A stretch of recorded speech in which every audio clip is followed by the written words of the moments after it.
Now let's move on. So we talked about the financial crisis, and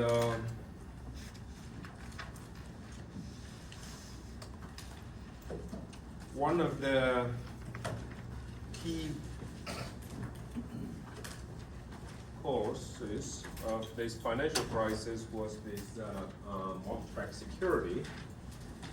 Talk about the structure of the security. Basically, you have an asset pool. You think about this as a fixed income portfolio, which should receive certain cash flow each month from these assets. And this SPV, which is kind of like fund manager, who is in charge of redistribute this cash flow received from this asset pool, this portfolio, and distribute to the senior, mezzanine, and equity tranche. You can think about the way that the senior tranche is going to be the first one, has the highest seniority in terms of receiving the cash flow. Mezzanine tranche is the second, less senior, and equity tranche is kind of junior tranche. So they are the last to receive cash flows. Because of this mechanism, the senior tranche is safest. And because it is safest, they usually receive AAA credit rating, which is the highest credit rating the issuer that can receive, which means that there's a minimum level of default risk. Now,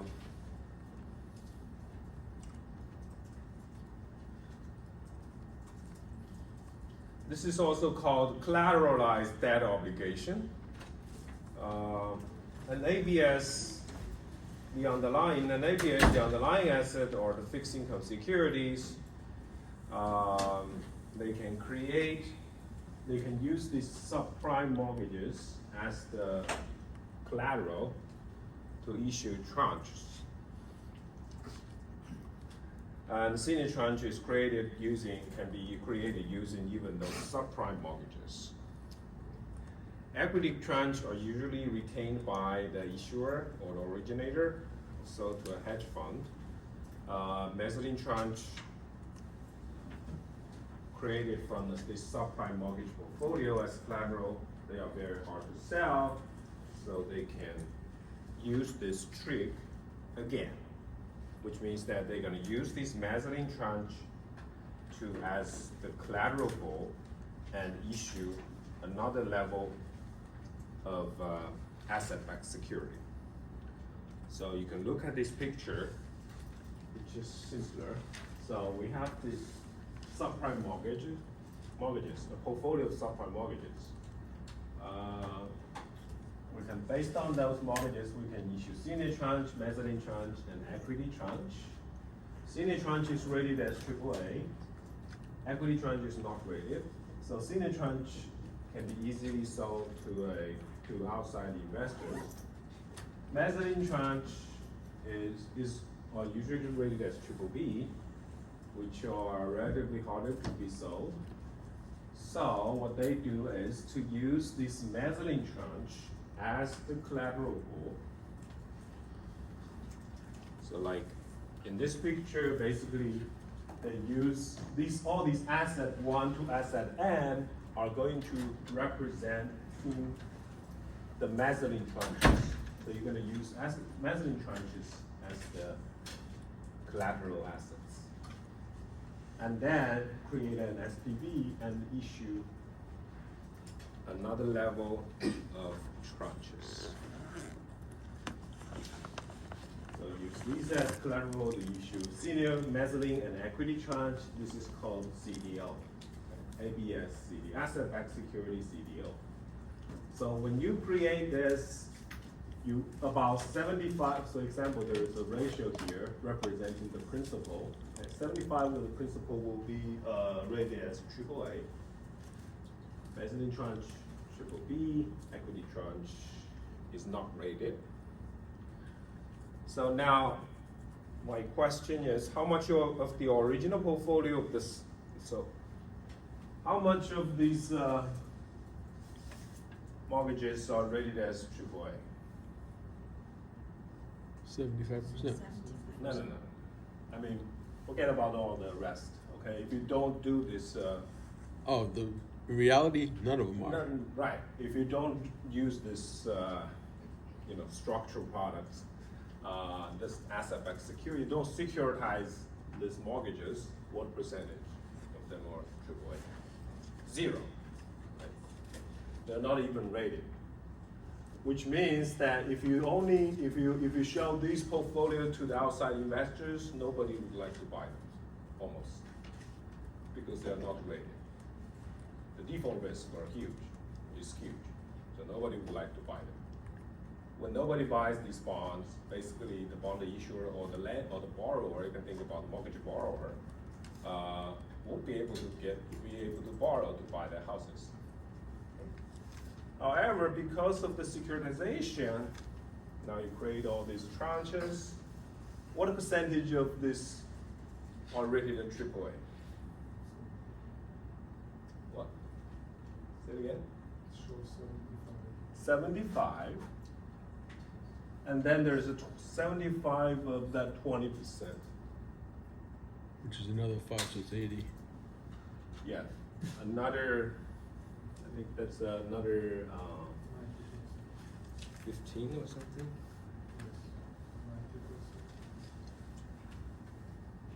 So you will have, for the first level of asset-backed security, you will be able to make 75% as AAA. And the second level, you have 20% times 75% of that 20%. So that's about 90.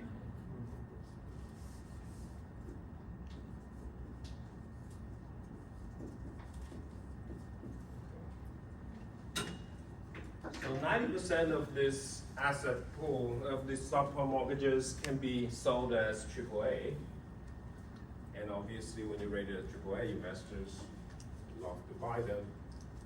And when they buy this asset-backed security, the sales proceeds is going to transform to the mortgage borrower, and these guys will be able to buy a house with mortgages. Okay. So that's the trick, this securitization. Now let's look at some example. There is a risk here. Okay? There's obviously certain kind of risk.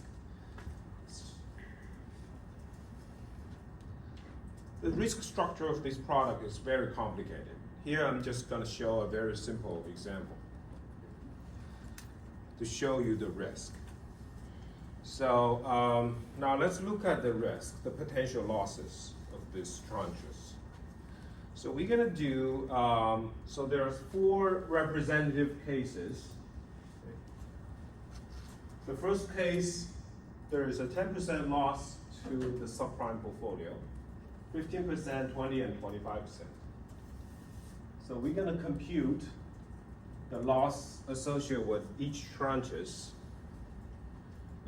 in ABS and ABS CDO.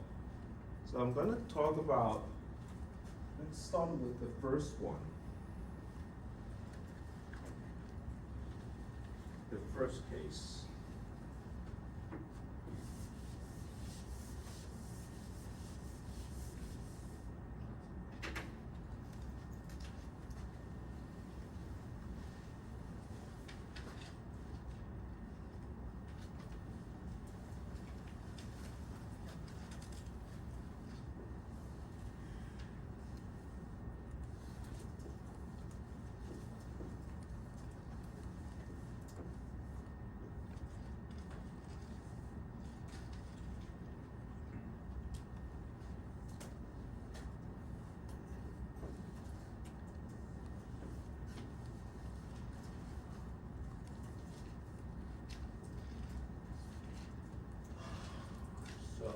senior tranches, the first 75% will be 5.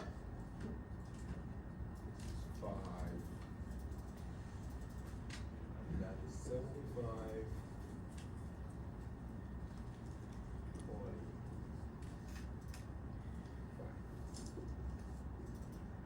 Now, let's look at the first case. The first scenario.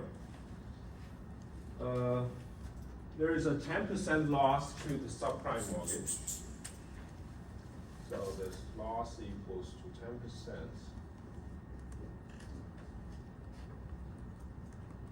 10%. If loss is 10% for the subprime mortgage portfolio, according to the rule of distributing these losses across these tranches, the equity tranche will cover the first 5%, and then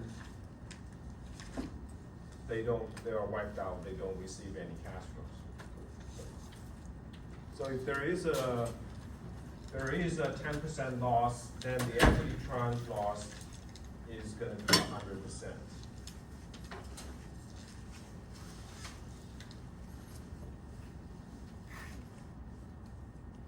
So the equity tranche takes the first 5%, but you have 10% loss, so another 5% have to be absorbed by the mezzanine tranche.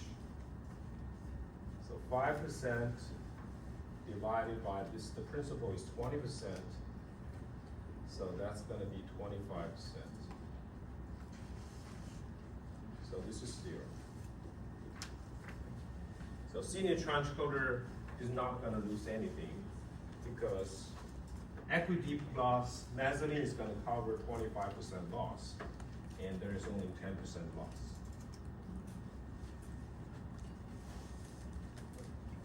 But equity tranche holder loses everything. The mezzanine tranche holder is going to suffer from a 25% loss. Now let's look at the ABS CDO. For the ABS CDO, the underlying pool now suffers from 25% loss. Now the equity tranche covers the first 5%, so they lose 100%. And mezzanine tranche 20%, so they lose 100% as well, because 5%, that's 25% minus 5%, there is a 20% which has to will be covered by the mezzanine tranche, so they lose 100%. But there is it's 0% for senior tranche. Okay, what we can learn from this scenario is, well, the senior tranche is the most important one, because that's the one that they want to sell to the investors. Senior tranche seems to be pretty safe, right? If you look at this case, this scenario, senior tranche 0% loss for both ABS and ABS CDO. That's the reason why they receive AAA grade. Okay.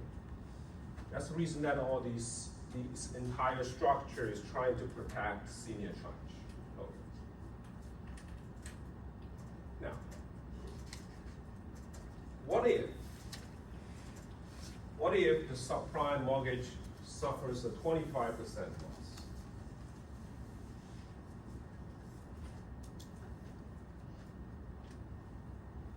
What is going to be the loss of the equity?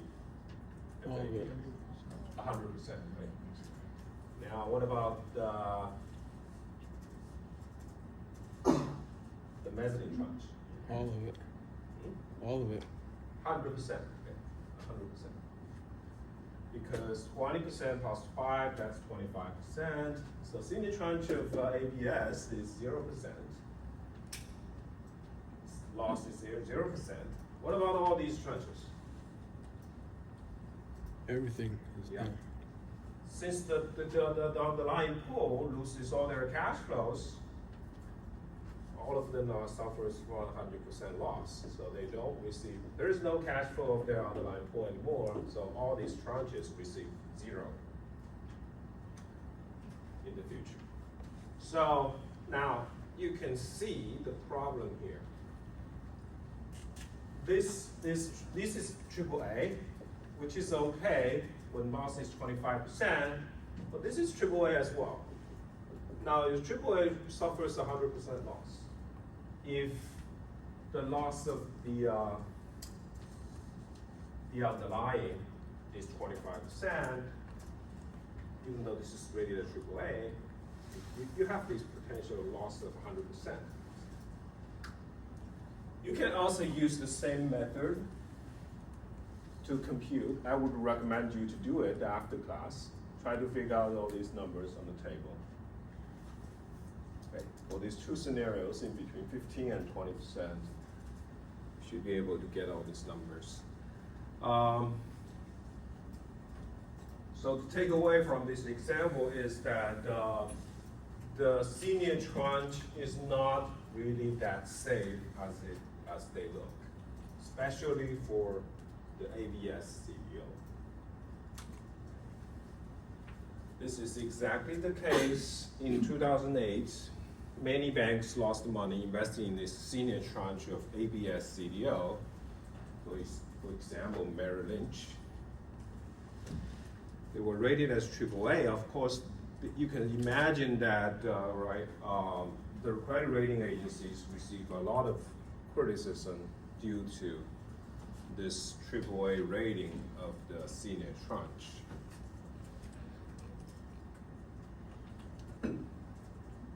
Now, I would like to spend 5 minutes so that you can work on this problem.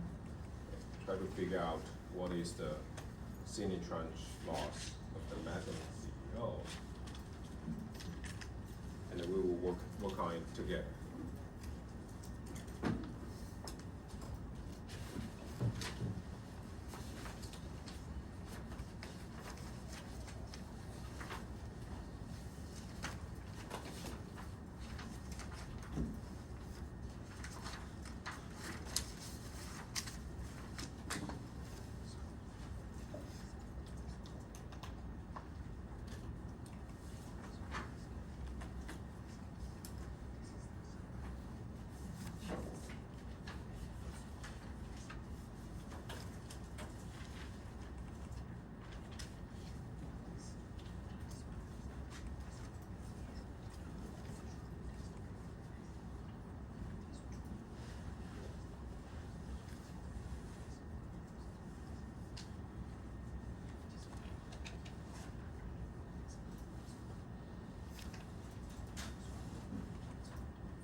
So what will be the loss of the senior tranche of mezzanine CDO?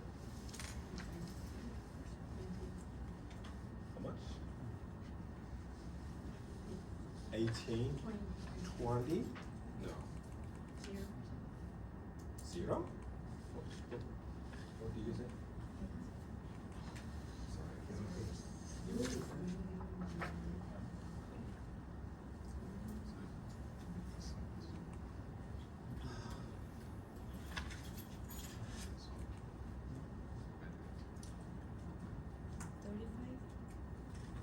Which is the first one, 35. 30, yeah, the first one is 35, yes.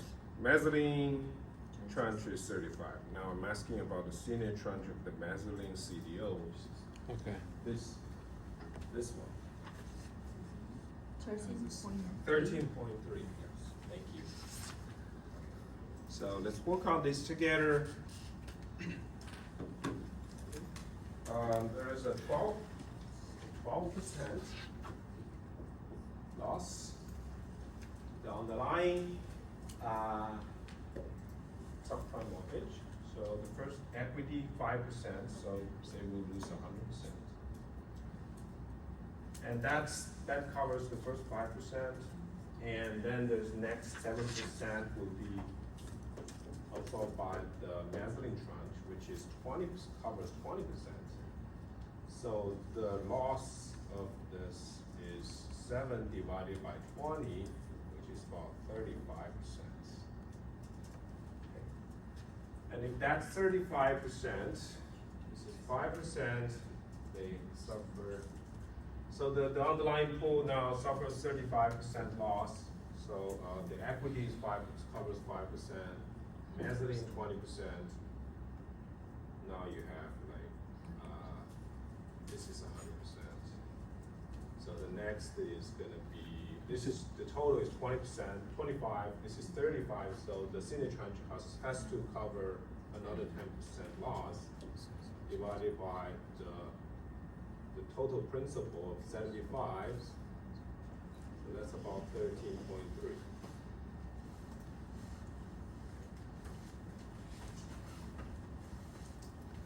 So you can see that when the loss of the subprime mortgage portfolio is moderately high, the senior tranche of the mezzanine CDO will suffer from a loss.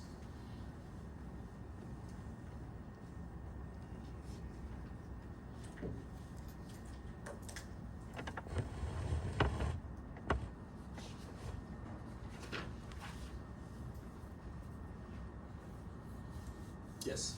Where did you get the 7%? Oh, okay. That's 7%. I have 12% loss. Equity is the first 5%. So 12 minus 5. The next, there's still 7% loss that's going to be absorbed by the mezzanine charge. That's where the 7% is. And divided by the total principal, which is 20%. 20% of these initial portfolio. And for the last one, you divided 100 by 75? No, that's 10% Oh, 10%. by 75, because the first two, the equity and mezzanine covers 25, and the total is 35, so there is a 10% covered by the senior charge.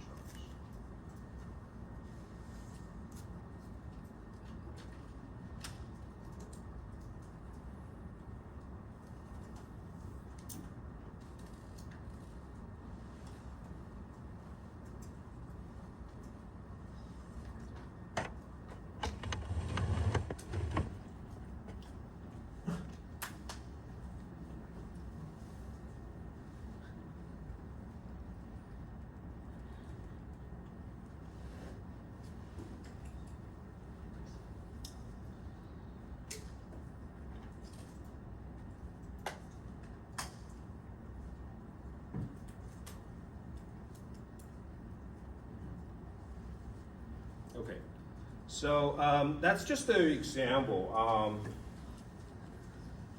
In practice, this is close to more realistic case. Okay? So they have this subprime mortgage pool. They've been created by tranches with different ratings. for this senior, relatively senior tranches, they repackage it to create high-grade asset-backed security. For this mezzanine tranche, they create this mezzanine ABS CDO. And then they found that, once they found that these two tranches are not easy to be sold because they are not rated as AAA, they can repackage it and create something called CDO of CDO. So they also picked, back then they called CDO square, and they even heard about CDO cubic. Okay. The whole idea here is that they try to create as much as AAA as possible. Because AAA are easy sold to investors. So they want to create as many as AAA as possible. But as you can imagine, there is a potential risk here. There's no free lunch, to be honest. So these are subprime mortgages. So even though there is this very smart way to repackage these mortgages, but the risk is still there. It's just that this structure makes the risk to be much more complicated that a normal investor won't be able to see. Was there any attempt to put better mortgages in the AAA spots, or was it just random assignment? No, all these AAAs are tranches. There's Yeah. no mortgage. But was there any chance, did they even try to put the better risk mortgages in the higher tranches? Or were they all just randomly assigned when they made up the tranches? I think the whole idea here is to make AAA out of the Garbage. subprime mortgages. So there was nothing For the good. conventional mortgage, I think it's relatively easy to be, people would like to hold them. But these mortgages are relatively harder to be, people would not be able to hold them, so they can create this. They can create this, I think nowadays this market is there's much more regulation in this market, that they don't allow you to do all this crazy level after level, CDO after CDO. That kind of limits the amount of risk there. I assume you watched the movie The Big Short. Hmm? I assume you watched the movie The Big Short. No. You never did? I heard about it, but I didn't. I'll have to bring it in for you. Okay, I'll watch it next time. I watched it. So,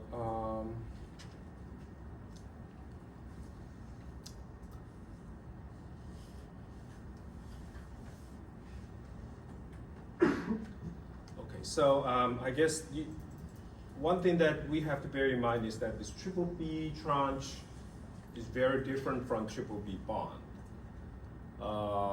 So they should not be treated as equivalent to triple B bonds.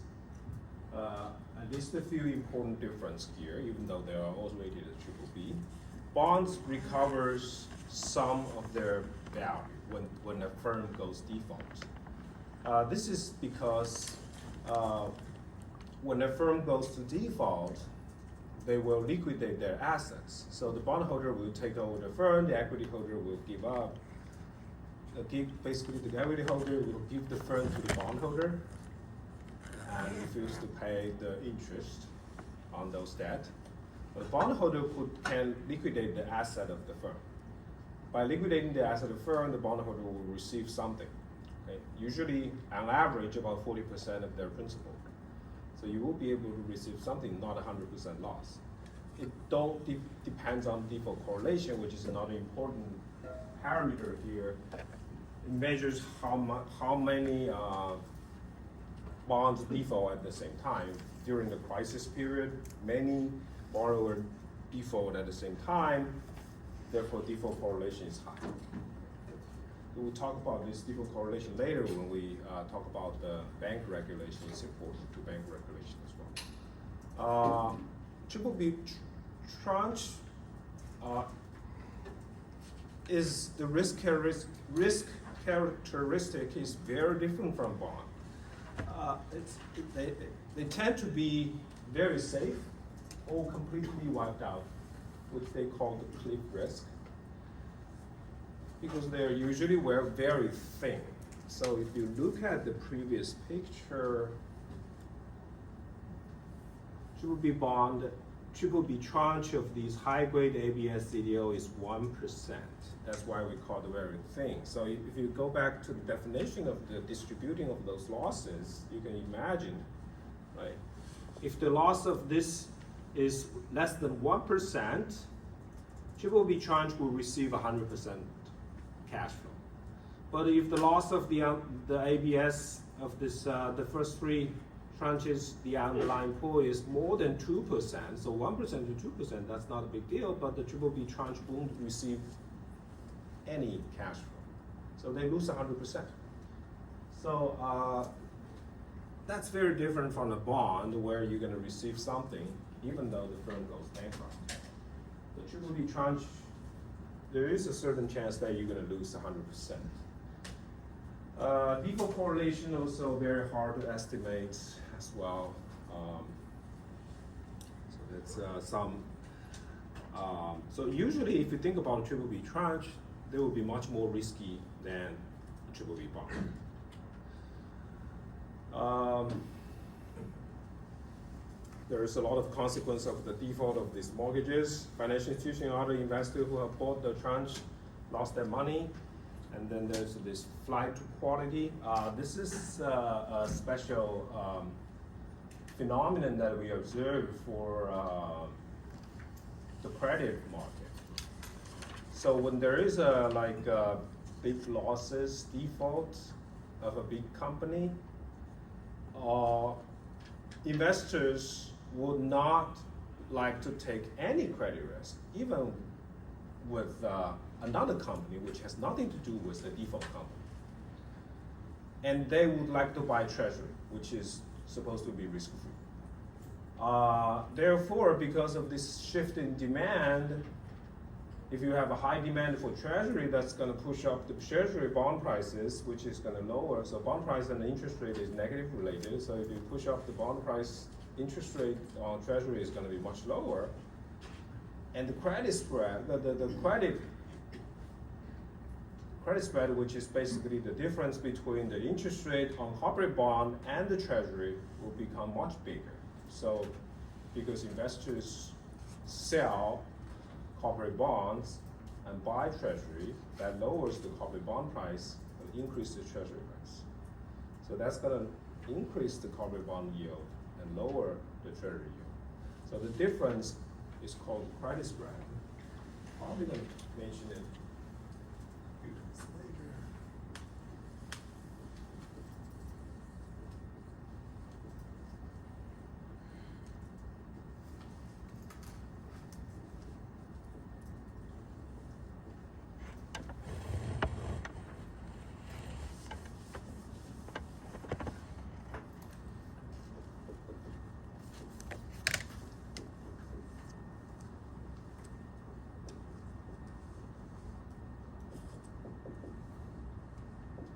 So if there's a default of a major company, this will go down, but this will go up. Because people sell corporate bond and buy treasury. So credit spread is gonna go up a lot. If credit spread goes up a lot, it will be very costly for companies to borrow. And this is what we call the flight to quality. So investors try to shift to all this, to the risk-free bond.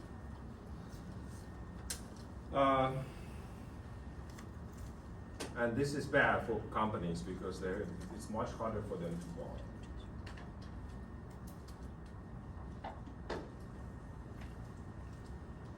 We'll talk about banks later. That's exact. Banks gonna suffer from these kind of issues even more. During the 2008 financial crisis, because of bankruptcy of Lehman Brothers, all these banks don't trust each other anymore.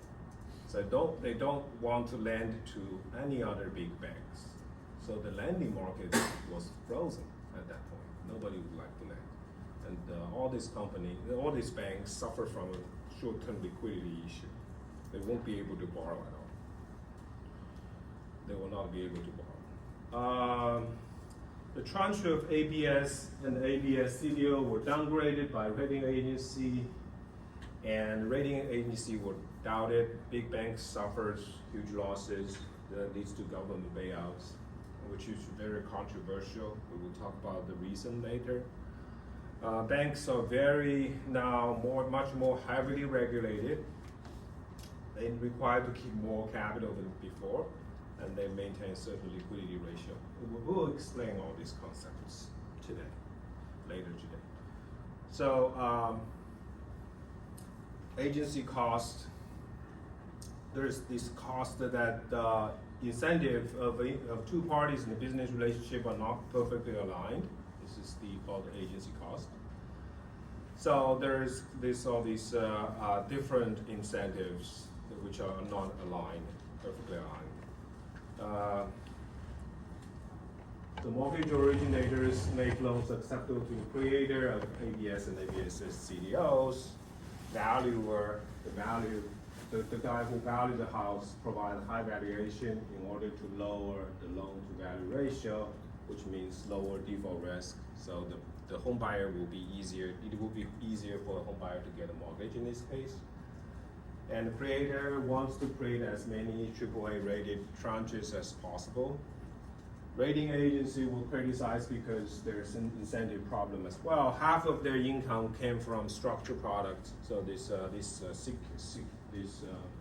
structured product represents the asset-backed security and asset-backed security CDOs. So their income is mainly from these issuers. So that leads to all these misalignment of the incentive,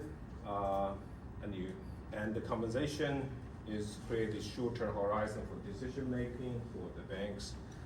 This is always a problem. So lessons we can learn from the crisis: be aware of this rational exuberance, which means that good times won't last forever. Don't underestimate default correlation.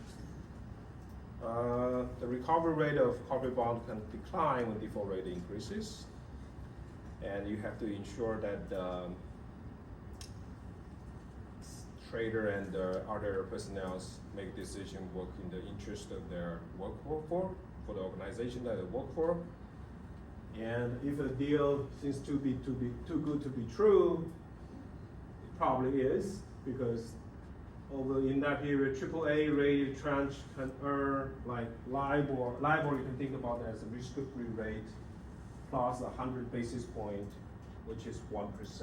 So if you receive 1% credit spread for AAA, that's probably too good to be true. Okay. AAA is supposed to have minimum level of default risk, and 1% is actually a pretty big credit spread. So there's just, I'll give you a number, a reasonable number for BBB. 5-year credit spread on average is about 50 basis points, which is 0.5%.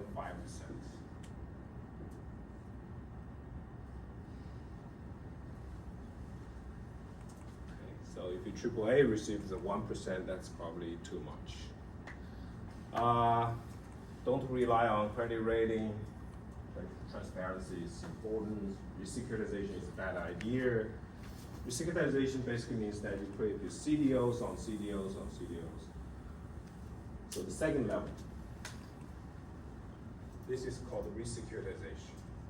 This is a pretty bad idea, making the risk to be very complicated to analyze. Okay, so that's the crisis. Now let's go back to the banks. When we talk about banks, we spend a lot of time talking about banks, especially commercial banks. I'm gonna focus on commercial banks. Typical banking business structure. So there are two types of banks. One is called commercial, and the other is called investment bank. Commercial banks taking deposits, making loans. You can think about like banks use deposits to finance their loans. Can be classified as retail banking, so which means you can think about like all these branches that they can serve their customers. This is called retail banking, and there's this wholesale banking. So banks do business with banks, so that's called wholesale. Money center bank, this is very big wholesale banks. Banks heavily involved in wholesale banking and may fund their lending by borrowing in the financial market. You can think about these super big banks, JP Morgan, etc. Investment banking raise debt and equity for companies, advise on merger, acquisition, restructuring, and trading, etc. So we're going to focus on commercial banking. So this summarizes some statistics of the banking sector in the U.S. I guess the takeaway here is there's not a very large number of banks in U.S. and this was in 1984. This was in 2022. I guess you can see that the number of banks dropped a lot over that 40 years. So banks becomes much bigger than before, I guess, to summarize.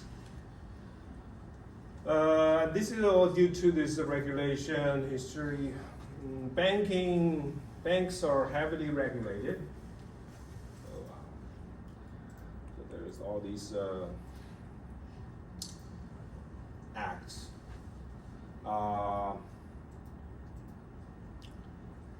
Basically, the first few ones basically allowed the banks to become much bigger than before.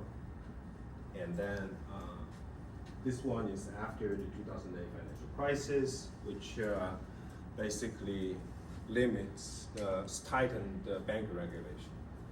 One of it has a very important something called Volcker's rule, basically no proprietary trading by deposit-taking institutions. So you cannot use depositors' money to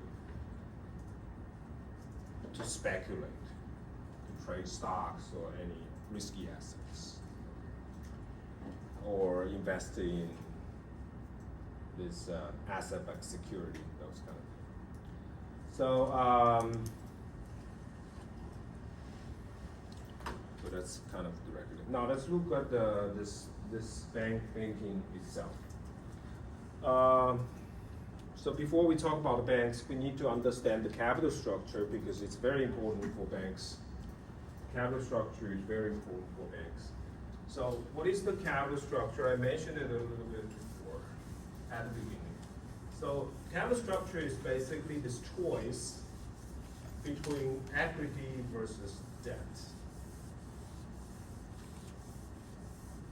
So basically whether you want to issue, if you have a new investment project, whether you want to issue stocks or you want to issue bond, or you can take a loan from the bank, which is equivalent to issue a bond. You take that. So we have this equality here. The total asset of the firm should be equal to equity, which is the stocks, plus debt. Okay. That you can have corporate bonds, bank loans, etc. And this is a manager's choice. If asset is less than debt, so because here asset equals equity plus debt, if your total asset is less than debt, for example, you have a very, very bad year, your total asset drop below debt.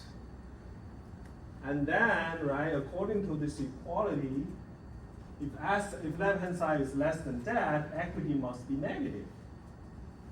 Equity cannot be negative. The firm is insolvent. So in this case, equity holder will tell the debt holder that please take over the firm. These are all yours. I'm not gonna pay the debt anymore. Okay? This is called bankruptcy. It's a choice by the shareholder, by the equity holder. And it's basically designed to protect the equity holder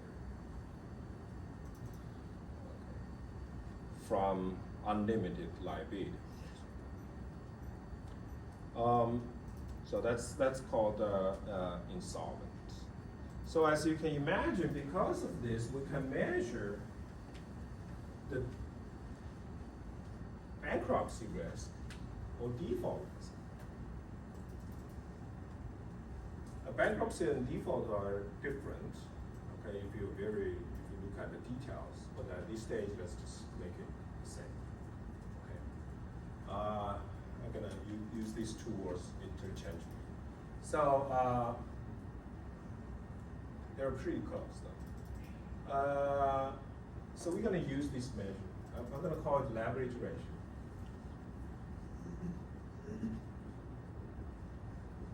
Which is gonna be the debt over asset.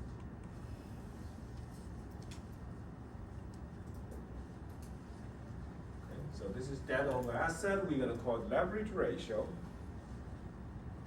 So as you can see, if debt is close to equity,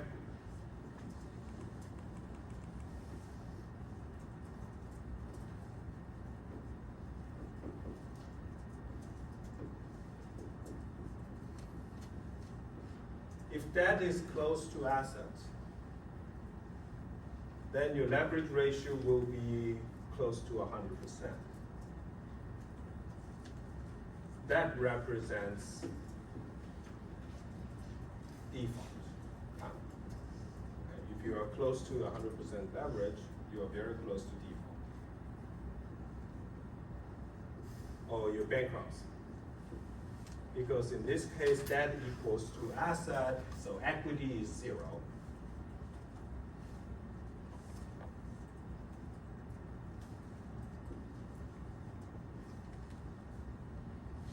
Now, if your leverage ratio is 0,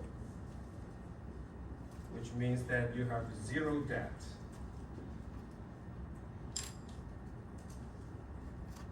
it's called debt-free. So there is 0 default risk.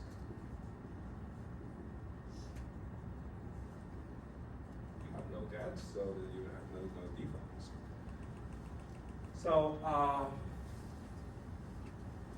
So you can imagine that the default risk is going to be increasing in leverage. If you have the leverage, default is 0, your default free. So if you are somewhere between, if leverage goes up, default risk is going to go up.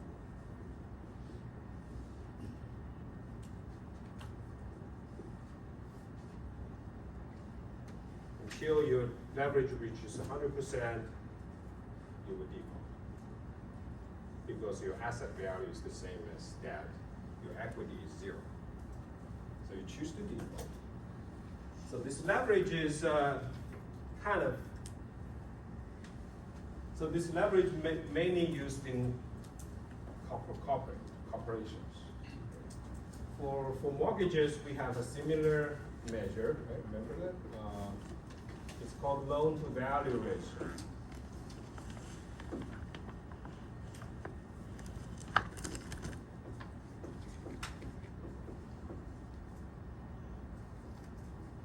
So these two measures are very close. So it's basically debt over asset. Loan to value ratio is basically loan, right? Loan is debt. Value is the house, the underlying collateral asset. That which is the asset. So debt over asset is the same as mortgage loan to value ratio. So leverage is a choice made by managers. High leverage, more debt, high default risk. And high leverage ratio, lower. So that's a decent. So now you may ask, well, how do I choose, right? How does a manager choose this ratio? There are pros and cons of high leverage the disadvantage of choosing a high leverage is that default risk is high. The advantage of high leverage is you're gonna have the debt part can help you to shield some corporate tax, and that's kind of the number one reason, because you don't pay tax on interest is a cost. Interest that you pay to those debt is a cost, so you don't have to pay corporate tax to the interest. That lowers your tax. There is another advantage is that the profit is going to be higher if you take the leverage. We'll talk about that later when we talk about banks. So you have to make a choice. There's a trade-off here that you have to make a choice as a manager. It turns out that on average, for U.S. companies, other than banks, excluding banks, average leverage ratio is about 32%, which is, now you may ask if this is a big number or no. It's a small number. It's a low level of debt. Okay? 32% is relatively low.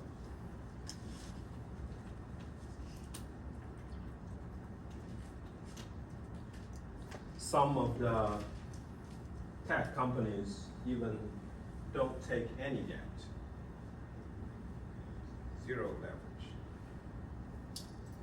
Okay, now let's look at the banks.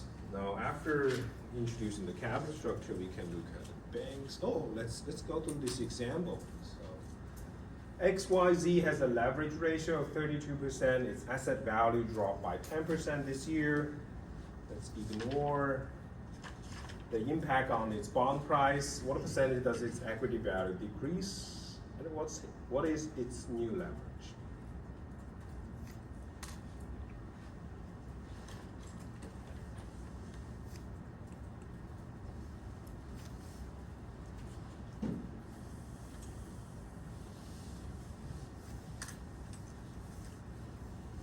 So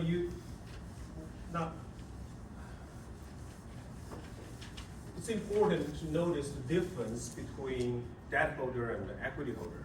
Okay? Debt holder, before the company go bankrupt, before the company defaults, debt holder will receive their promised interest always. Any negative shock like this is not going to impact the debt holder. Equity holder will have to take those losses.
what percentage does equity value decrease?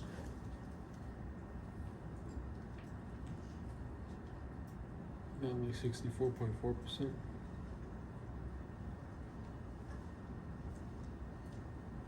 it again. I went down to like about 64.4%. 64. Yeah, from 68. No, to 60. From 68 to 64. Yeah.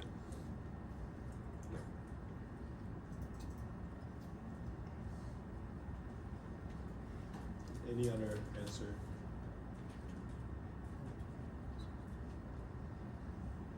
So this is, I think this is a standard capital structure problem.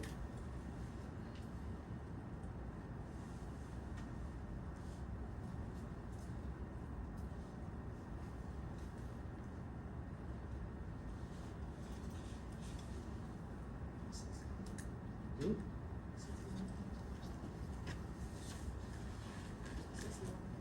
61%. Drop by 60. You know the percentage of the, how many times the is like the new, New equity value. yes.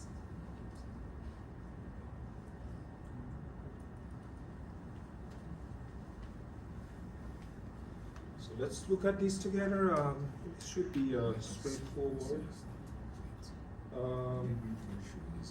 So we assume that the initial asset value, you can make any assumption. Here it doesn't really matter. I just want to make it simpler. So assume asset value is $100. Must be big than that, okay? But it's just not to change the results. You're gonna scale everything up. That value, so debt over asset, debt over asset ratio, the leverage ratio is 32%. So that will be $32. Equity is going to be asset minus that, so $68. The asset value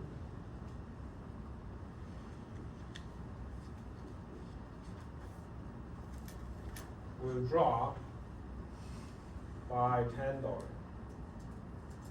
because it's 10% drop.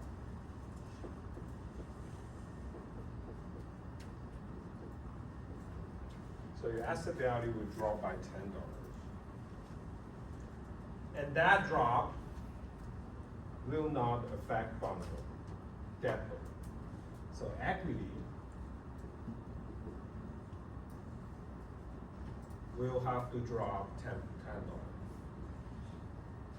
That represents a 10 divided by initial equity value of 68. That's about 14.7% drop.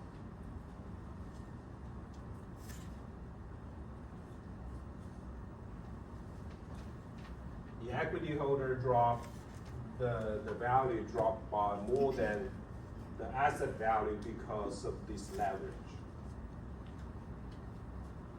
So 40.7%, your new leverage ratio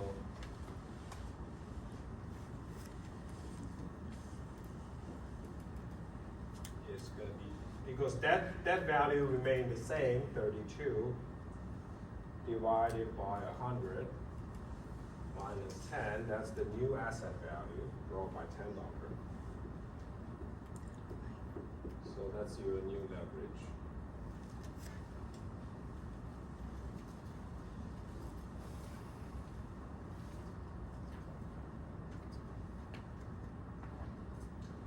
You can think about this way. I guess probably you can see some picture like this.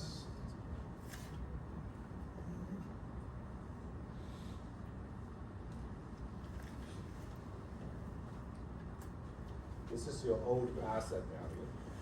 This is your old asset. This is the new asset. that part. This is your equity.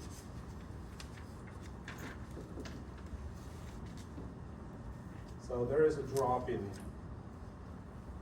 your total asset, but that drop in total asset will be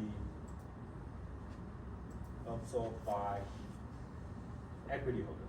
So equity holder will drop by the same amount, but debt holder remain the same. When leverage ratio is not too high. So this is for a normal company. If you are a company that's very close to default,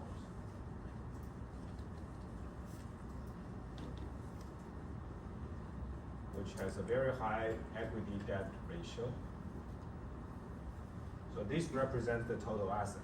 So this represents total asset.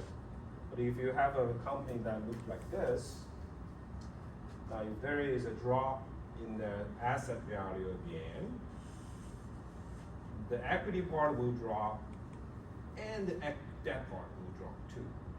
Because now the debt becomes junk bond or highly risky debt. Because the company is going to go into bankrupt.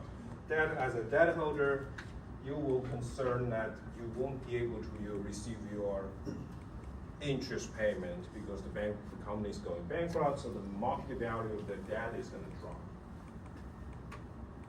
What I mean here is that the debt part is going to drop. Both equity and debt are going to have to, their market value will drop. That's for highly firms that close to bankruptcy. For a normal company, debt holder are not going to be affected. Let's take a break.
Watched the Big Short. That's a really good movie. It'd be a perfect show of glass. Yeah.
16.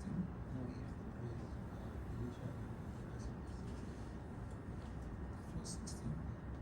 They automatically be dropped by 10%. Then 6. Yeah, so you say 60. You say 60. 10% of 60 is what? It's not 6. Yeah, so 60 minus. Yes.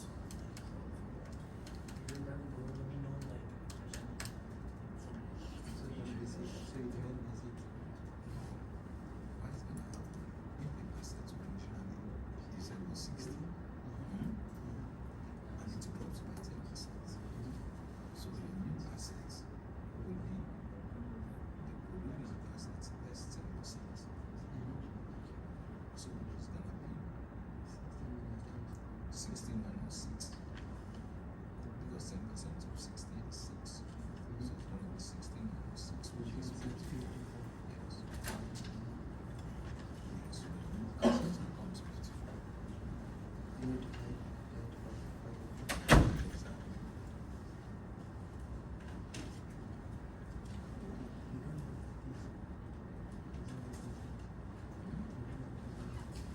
Yeah, I have it. Yeah.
So we just choose somebody and just.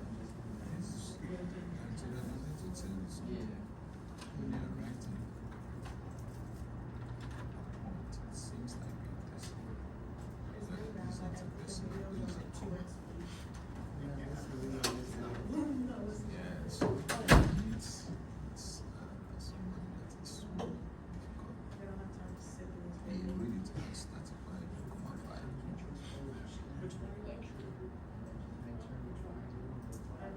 Almost done, well, I did currency, I didn't do it. So, I'm almost done with two of them, I have one more left.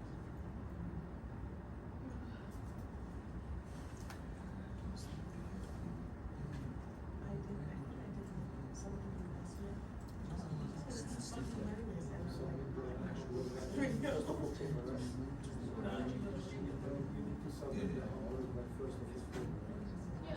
But still, has everyone like us to meet 10 minutes chatting over.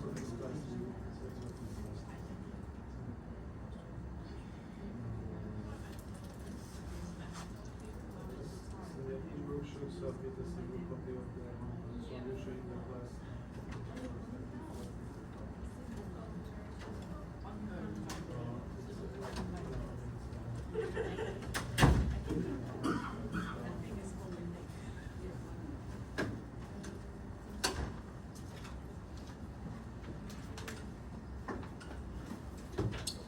Now, this example is very important. It helps us to understand the difference between debt and equity and the capital structure. Now let's look at the bank. This is a balance sheet for a typical commercial bank. Let's look at each item. So this is a financial statement. It's a very important financial statement called balance sheet. So it basically tries to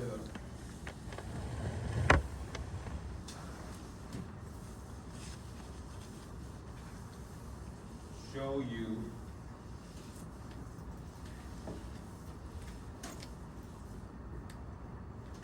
so we have this equation.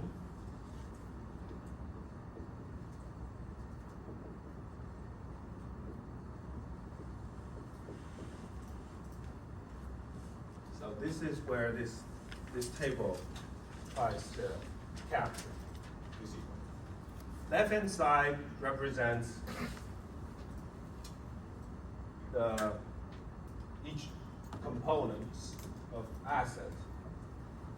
Right-hand side, that can be think as liabilities, and equity capital, that is equity.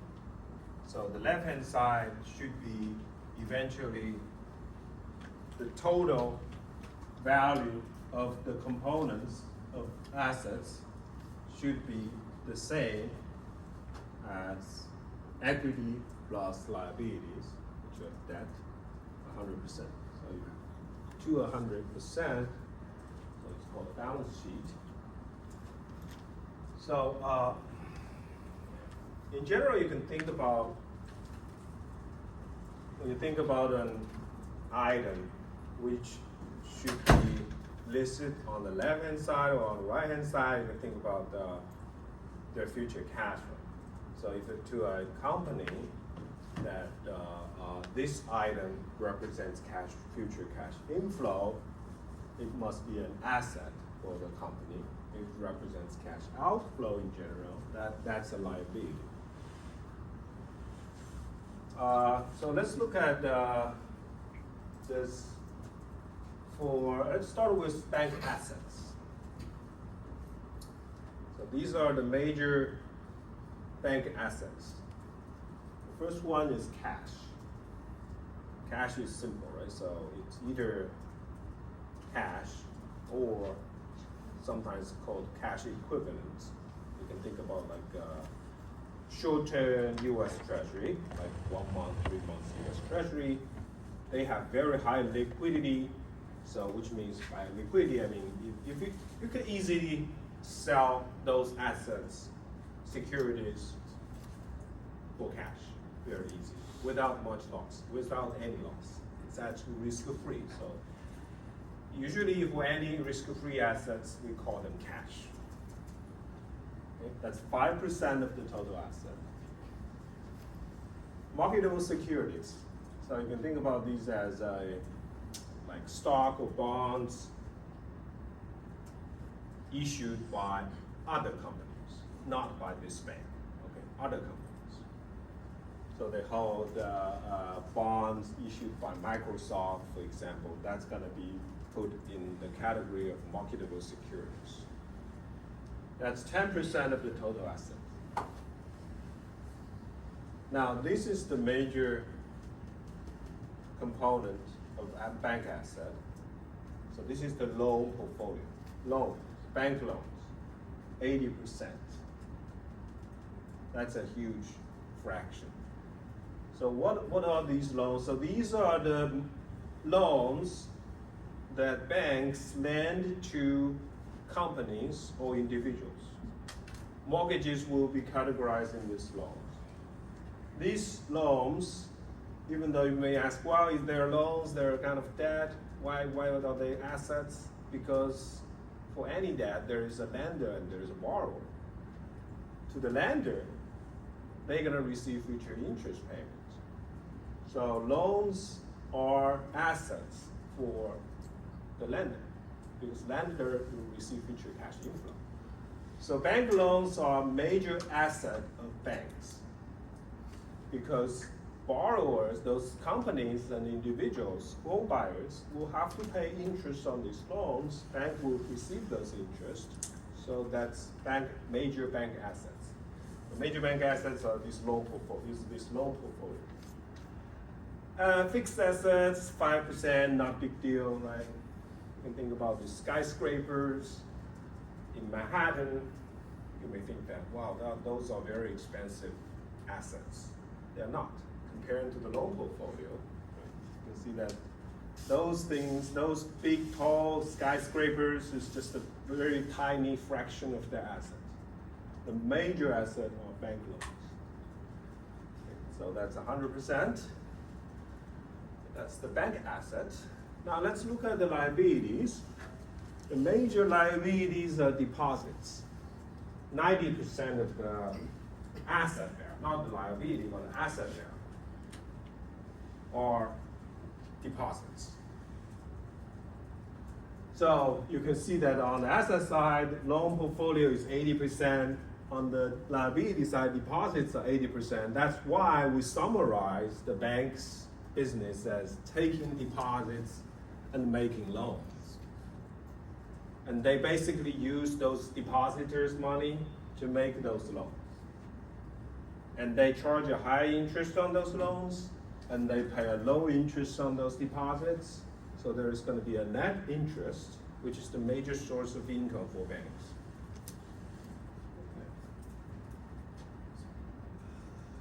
Okay. And then there's this subordinated long-term debt. This is just a small fraction, 5%. I believe in reality it's even smaller than 5%, probably 1 to 2%. Okay, it's a small, tiny fraction, not very important.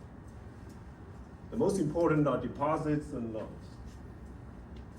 Now if you look at this balance sheet, you can see that total asset is 100%, liability, if you take the sum of the two, that's 95%. Therefore, according to that equation, equity should be 5%. So this is basically the stockholders of a bank. This represents stockholders of the bank. Now, what is the leverage ratio here?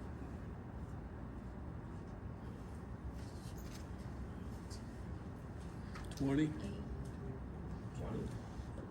We got a total, we only have five, well, securities, I guess, would count, so, These are the total assets. yeah. These are the debt.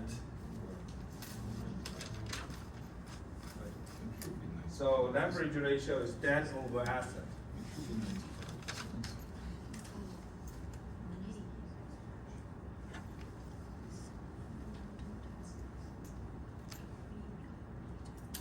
If you total everything, it's just one.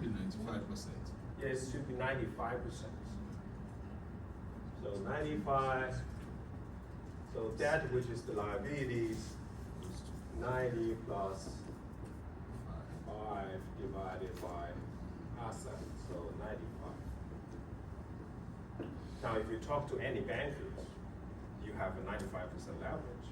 They will tell you that this is natural. We should not use this measure at all.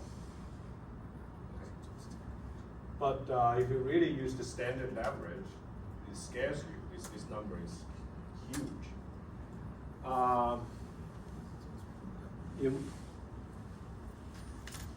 There is a reason for that, okay? People accept this high leverage.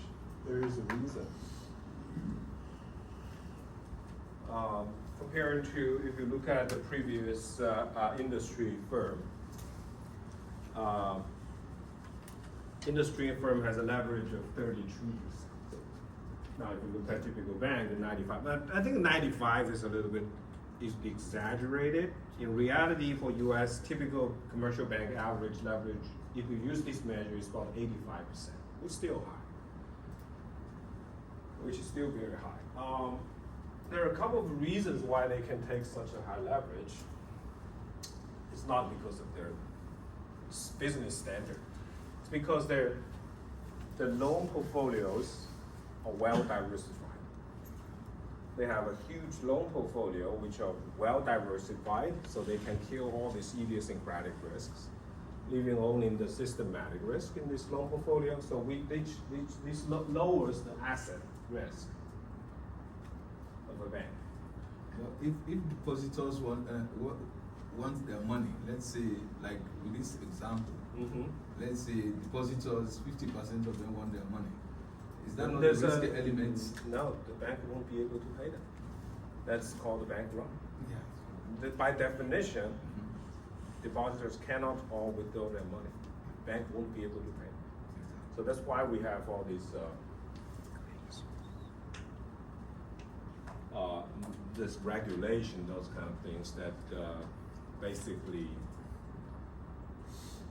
try to avoid that situation. Yeah. That's what happened in the Because 1930s. the leverage ratio is too high. Yeah, it's how should we say? This is their typical. Worst nightmare. Yeah, this is the banking business, I guess. By definition, you won't be allow all the depositors to withdraw their money at the same time. That's bank don't have enough money to pay that. You can see, right? There is this cash is used to pay those depositors who want their money back. But that's just 5%. So if you, according to this, the limit that bank allows the depositors to withdraw their money immediately is only 5% divided by that 9. Okay, those assets can turn into cash very quickly, which means that those depositors can withdraw them. But beyond that, will be a problem. Yes. Never heard a bank tell me that, though. Your question? So the money belongs to the bank, it doesn't belong to the customer? I don't know what you mean by belong. If you can't withdraw it, it's not yours, right? It belongs to the bank. Bank use the money to lend to the borrower. So it's like, They charge the interest. You will also receive your interest. It's slightly lower, but you are risk-free. So I'm going to talk about why people want to put their money in the bank, because it is risk-free, at least to some extent. Okay, so Now, okay, let's move on to, should I talk about it right now or later? I'll explain that, why the later, okay? Just in case like the bank can't pay back the borrowers and go bankrupt, like how much of that money is covered by the government? It's That's FDIC, called deposit insurance. 250,000 That's limit, defined by the government. It's about 250,000 per account. Yeah, 250,000. There right now is about 250,000. Yes. So that's defined by the government. That's the deposit insurance. Okay, we'll talk about all these in today. Okay. So I'm going to talk about. So we started with this leverage, this capital structure, this balance sheet. I want to emphasize a few concepts here. The major asset of those loan portfolio, the major liabilities are deposits, banks are highly leveraged. And because they're highly leveraged, 95% are debt. So banks mainly use debt financing because debt is a major part. So they care a lot about the interest that they pay. They have to keep their default risk to be as low as possible because that represents their financing cost, the major financing cost, which is debt. So they want to maintain the default risk to be low. They have this incentive to do that. Because debt financing, then interest payment, interest is gonna be their borrowing cost, their financing cost, so they want to keep it as low as possible. There's another name for equity. Banks specifically, they don't call their equity as equity, they like to call it as capital. So capital is basically the same as equity for banks. So that's why we have, when we talk about this regulation, regulation is all about capital requirements. Capital requirement is basically that regulator is gonna set the minimum level of capital or equity. So you have to have a certain amount of equity, which means that they limit their debt. Okay, you cannot take more than, let's say, 90% debt.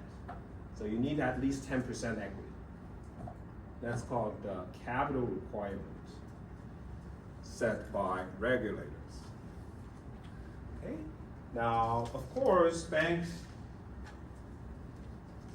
take deposits and making loans, they make money on those loans, earn higher interest, pay lower interest on those deposits. Now you question why can bank make this profit? Why do they lend my money to the investors, to other borrowers? This profit is not risk-free. It is risky. Okay, we will see the example here. And the bank has the structure to protect the depositors when there is a loss. Okay, so let's look at the income statement of a bank. So we have the net interest. So this represents the cash. You can think about like revenue minus cost, something like that. Okay, you make profit, you're gonna pay some cost. So net interest income is the major source of revenue. That's, as I said, the difference between the interest between deposits and loans. Okay, you earn high interest on those loans, you pay a low interest on those deposits. So that's 3. I think this is in terms of total assets. So 3% of total asset. The second item is important.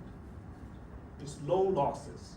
So because the bank holds this big loan portfolio, and the borrowers can default. So these loans are not risk-free. They are not default risk-free. Borrowers can default on those loans. If borrower default on those loans, there's going to be a loan loss. So that's the second item here. Loan losses is 0.8%. That's why I said that the bank is not risk. Bank, they make this net interest income, but it's not risk-free because they have to take these loan losses. Depositors don't take these losses.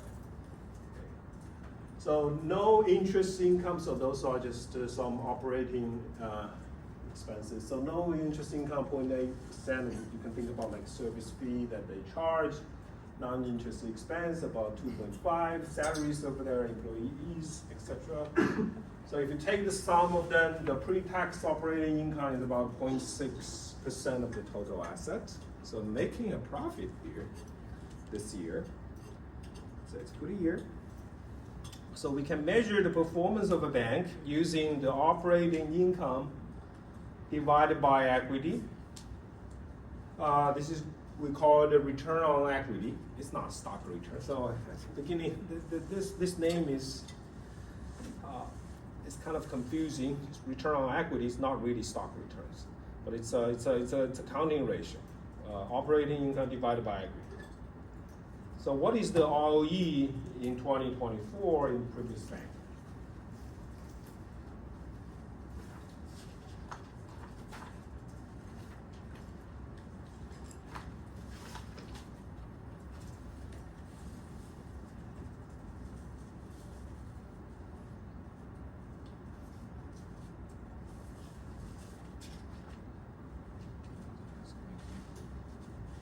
What is the ROE?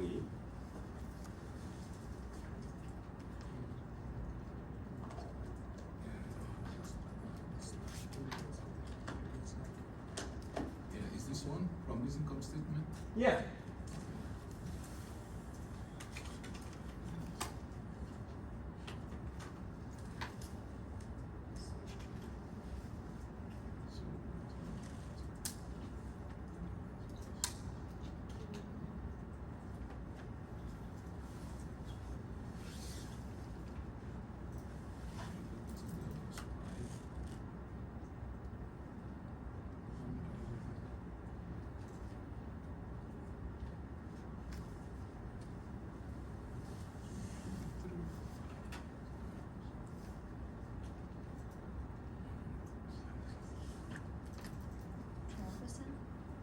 $12%? 12%, thank you. So ROE is 0.6 divided by 5, which is 12%.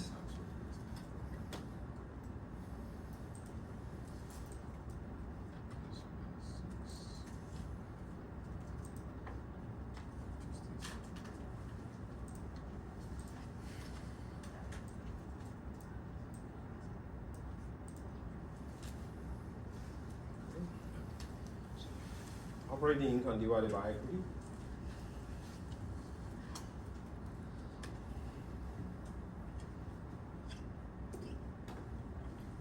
That's where you get the 5. 5 is equity, which is from 5% of total asset.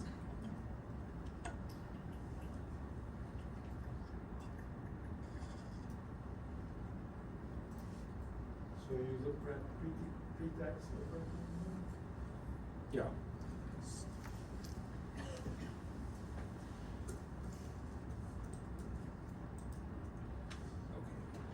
Now, ROE is a standard measure for profitability. As a manager, you want to increase your ROE, okay? So that your stock price is going to go up. So now let's look at the second bank. The difference is very small. The second bank, asset side, the assets are almost the same. The only difference is that they increased the deposits to 94% from 90 to 94%. If you increase the deposits to 94, the total liability will be 99%, therefore equity is just 1%. So what's the leverage ratio here? 99%, right? Which is even higher. So this is what we call the aggressive capital structure that the manager chooses. What would occur in 2025 if all items were identical to those in 2024, except that loan loss amounted to 4 instead of 0.8?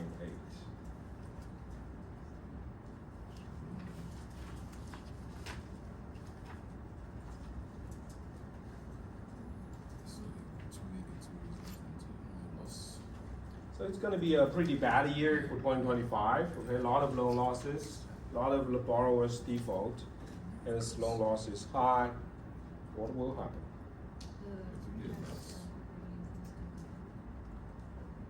There's gonna be an operating loss, in fact. So if I just use the same income statement, replace that loan loss.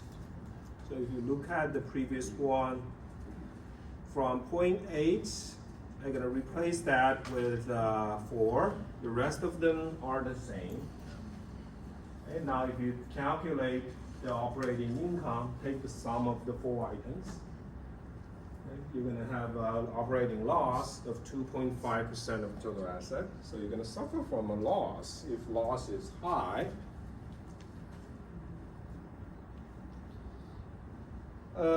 You can see that all these losses is going to be taken by the equity holder.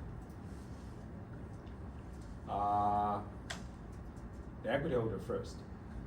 Overall number now, if you look at the operating income of 2.5, now you can, if you go back to the previous 2 balance sheet, the 2.5% loss exceed the bank equity of 1% for the second bank.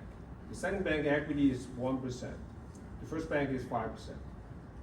So if this is a pretty bad year for the second bank won't be able to survive this year because equity holder is just 1% of the total asset, but the loss is 2.6. So the second bank will be insolvent. But the bank with the previous capital structure, 5% equity, will be able to survive. So that's the problem of taking a very aggressive capital structure or take a very high leverage. This is the income statement for 1 year. Yeah. So, what if next year better? So Yeah, I'm not saying that they're gonna be bankrupt, but they're gonna be very close to that situation. So if they're insolvent, it doesn't mean that they have to declare bankruptcy. And just like a warning sign. Yeah, kind of. They're very close to that situation. So back to some previous slide, you mentioned that the equity, the stockholder, right, the capital holder can give the borrower the bank. They don't want to run the bank anymore, right? Yeah, if they can make this, so this bankruptcy decision is the decision by the shareholder, by the stockholder. Like a warning for this situation. Yeah. They will start to think about this choice. Okay. It's like those mortgages that goes underwater. The home buyer can think about whether they want to declare bankruptcy. And this is more like a theoretic. In practice, they're much more complicated. There's this chapter 11. You have this choice of reorganize your debt. Government may step in for these big banks. So could be more complicated. Someone may want to take over. Okay. This is more like a very pure, simple example. What if loan loss is 7 for the first bank? So let's work on this one. So you should replace the loan loss with 7%, and you're going to calculate the operating income.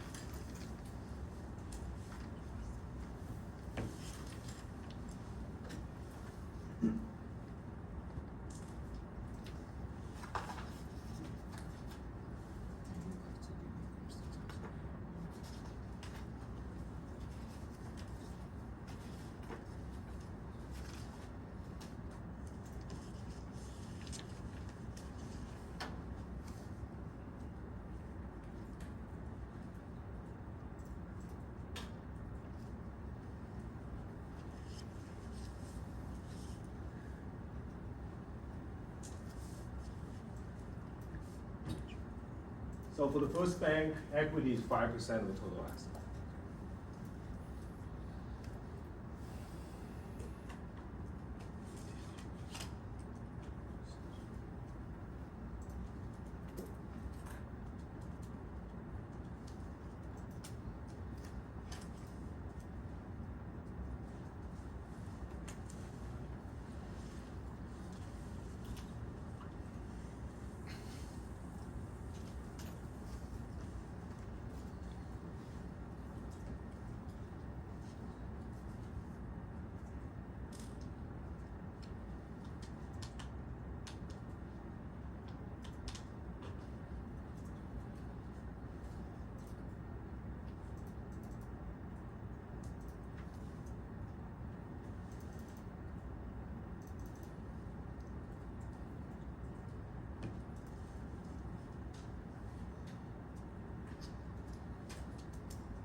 So what's the operating loss? How much? 5.6, thank you. So we're just gonna do this calculation.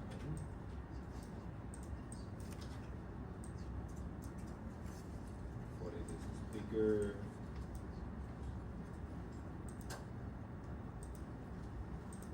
So I'm gonna only replace the loan loss with 7%, and the rest just copy paste from the previous slide. You can take the sum of the four numbers, you get minus 5.6, which means operating loss. Now equity holder is 5% of the total asset, so 5.6 is bigger than 5. Therefore, the bank is insolvent. Let's assume that the bank chooses to default. Now the question is whether the depositors are safe. The answer is, given this loss, depositors are safe because we still have the subordinate long-term debt. That is, if I remember correctly, that's 5% of the total asset. Okay, so you have 5.6% loss, equity holder is 5% of the equity, so equity holder will be gone. They will lost all their money. But there is still a 0.6% if the firm chooses to bankrupt, subordinate long-term debt holder will take that 0.6% loss. Only after the subordinate long-term debt holder loses all their value of their debt, the depositor will start to be affected. So in this case, there's 5% and subordinate long-term debt, which is not a 5%, so total is 10%. Only if this loss is greater than 10, depositors will be affected. So this is kind of like in the debt, in the liability, in the structure of the liability, they also have this senior debt and junior debt for many companies. Senior debt holders are safer than junior debt holders. You can think about these deposits as the most senior debt, okay, to the bank. So the whole structure here, you can imagine, is trying to protect depositors. Depositors are risk-free, but first of all, you should not run to the bank and withdraw every depositor withdraw their money, bank won't be able to pay. But the bank structure is trying to make sure they're gonna make these interest payments to depositors month after month, okay? Which makes sure that deposits are risk-free. So you should not withdraw your money, but you're gonna receive your interest payments, for sure, okay? That's what depositors are. deposits are. So deposits are safe, so it's because we believe that they should be risk-free. And that's what bank regulation is about. So to summarize what we found so far, why do banks like to take high leverage? Because high leverage means more profit, high ROE. Oh, did I mention that I increased the ROE a lot when I choose better? So when I choose this aggressive capital structure, when leverage ratio is 99%, you can compute the ROE, which is gonna be, for the first bank, the profit is 0.6 divided by 5, so your ROE is about 12%. But for this bank, 0.6 is the operating income divided by 1, because equity is just 1% of that, so it's 60%. So by taking a more aggressive capital structure, you can increase, as a manager, you can increase the ROE, your profitability a lot. That's gonna increase your stock price. Okay, so that's why manager wants to take a more aggressive capital structure. But the downside of aggressive capital structure is that default risk is gonna be much higher. And manager, if you are short-sighted, if you only look at next few years, you probably want to take a more aggressive. That's why we have this regulation tries to limit the leverage that bank can take by setting the capital requirement. So capital requirement is just the equity part has to be greater than certain level.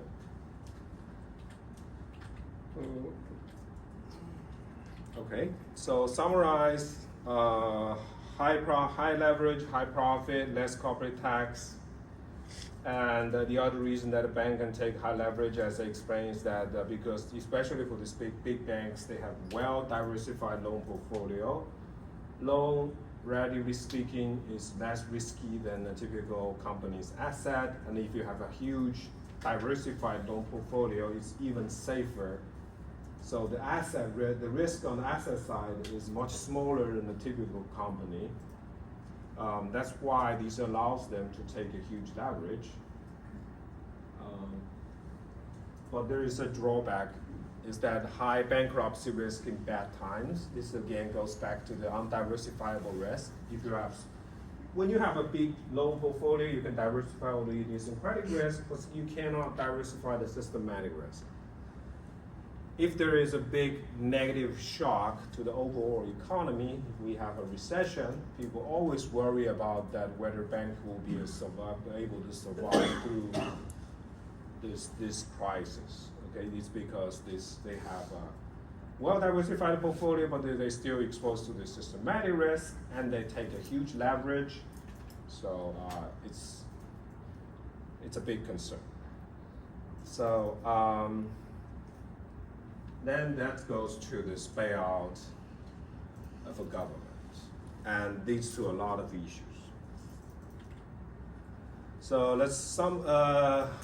I will talk about the regulations in more details later. This is just to summarize a simple introduction kind of. So regulators mainly sets the minimum level of capital. So remember, capital is equity, bank's equity. So if you set minimum level of capital that you have to keep, that basically limits the maximum debt that you can take. That's kind of equivalent to maximum leverage ratio required to keep. This is called capital structure. In more details, there are these tier 1 and tier 2 capital. So tier 1 capital is mainly about equity, bank equity or capital. Tier 2, mainly about subordinated long-term debt. Why do we call subordinated long-term debt as the tier 2 capital? It's because of this example that we went.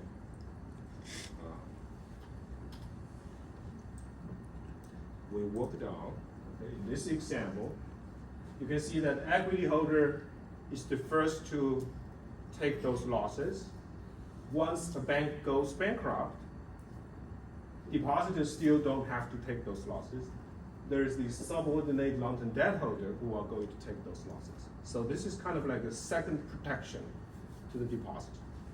So you can think about this as tier 2 capital that the government impose on those banks. So you have to hold a certain amount of tier 1 capital and a certain amount of tier 2 capital. The tier 2 capital only start to take losses when a bank goes bankruptcy. You still have a buffer here to make sure that deposits are safe. So this whole regulation is mainly about protecting the depositors.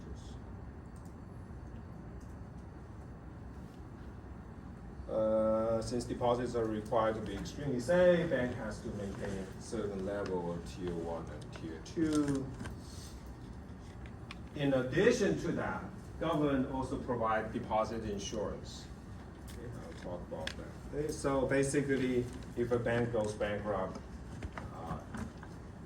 and the bank won't be able to, for example, bank won't be able to pay the depositors, then the government will pay the depositors to a certain amount. In the US, this is FDIC. Okay, this is regulation. Now let's talk a little bit about deregulation. In reality, banks don't like regulation. They always lobby against the regulation. They want to take a high leverage. They want more freedom, I guess. So they have their arguments, like more regulation, less profits. So less competitive when competing with foreign banks, with less regulation. So in many other countries, banks can be less regulated. So that's why we also have this, when in terms of regulation, there is this international framework called the Basel 1, 2, 3. The countries which joined this framework has to follow those rules. But still, I mean, there are still many places where banks are less regulated. So if you have a very tight regulation, bank will be less competitive. More regulation for banks, they will be more costly to make loans. When they're more costly to make loans, it will be higher. They will charge a higher interest on those loans. When they charge a high interest on those loans, the cost of debt will be higher for the overall economy. Therefore, that's going to slow economic growth. So they have some arguments here. So the result is, what we see is that tightness of this regulation changes over time. When you have a very big crisis like in 2008, then we will have very strict tight regulation, and many years after, the regulation will be less. There's going to be a deregulation period. Bank will be less regulated, and so on. Then there's a crisis. There's more regulation.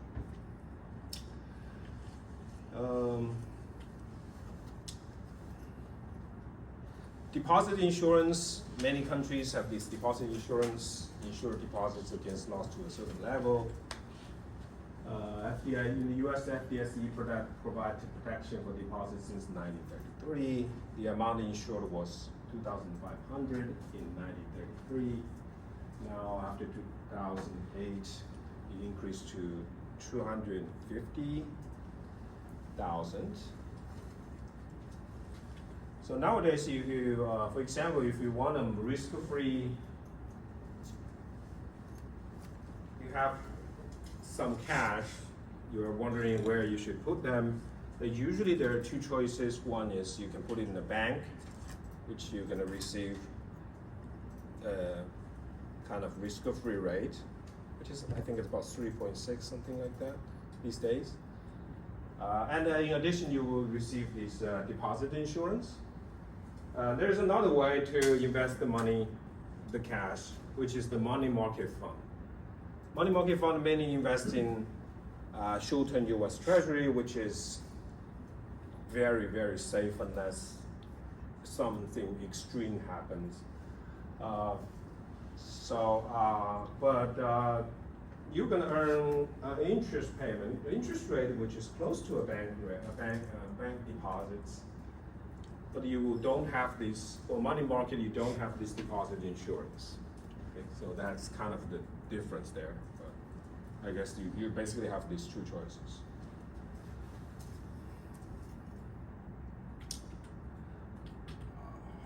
Okay, let's take a break. We will talk about payouts later.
But it's a deep dive.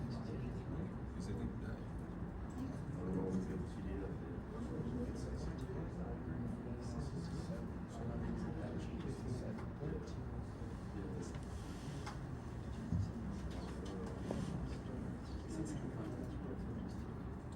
go back. See, 6,000. Go to the current. It's not much. 6,000.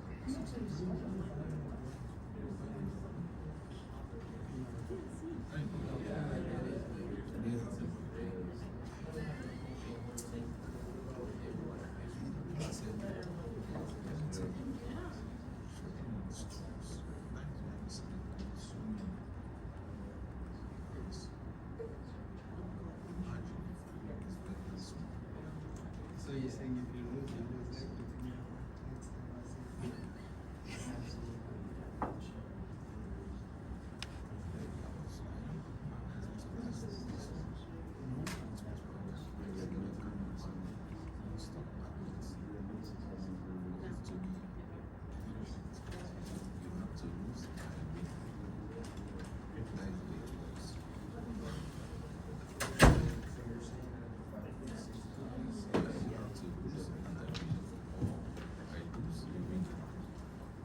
Now let's move on.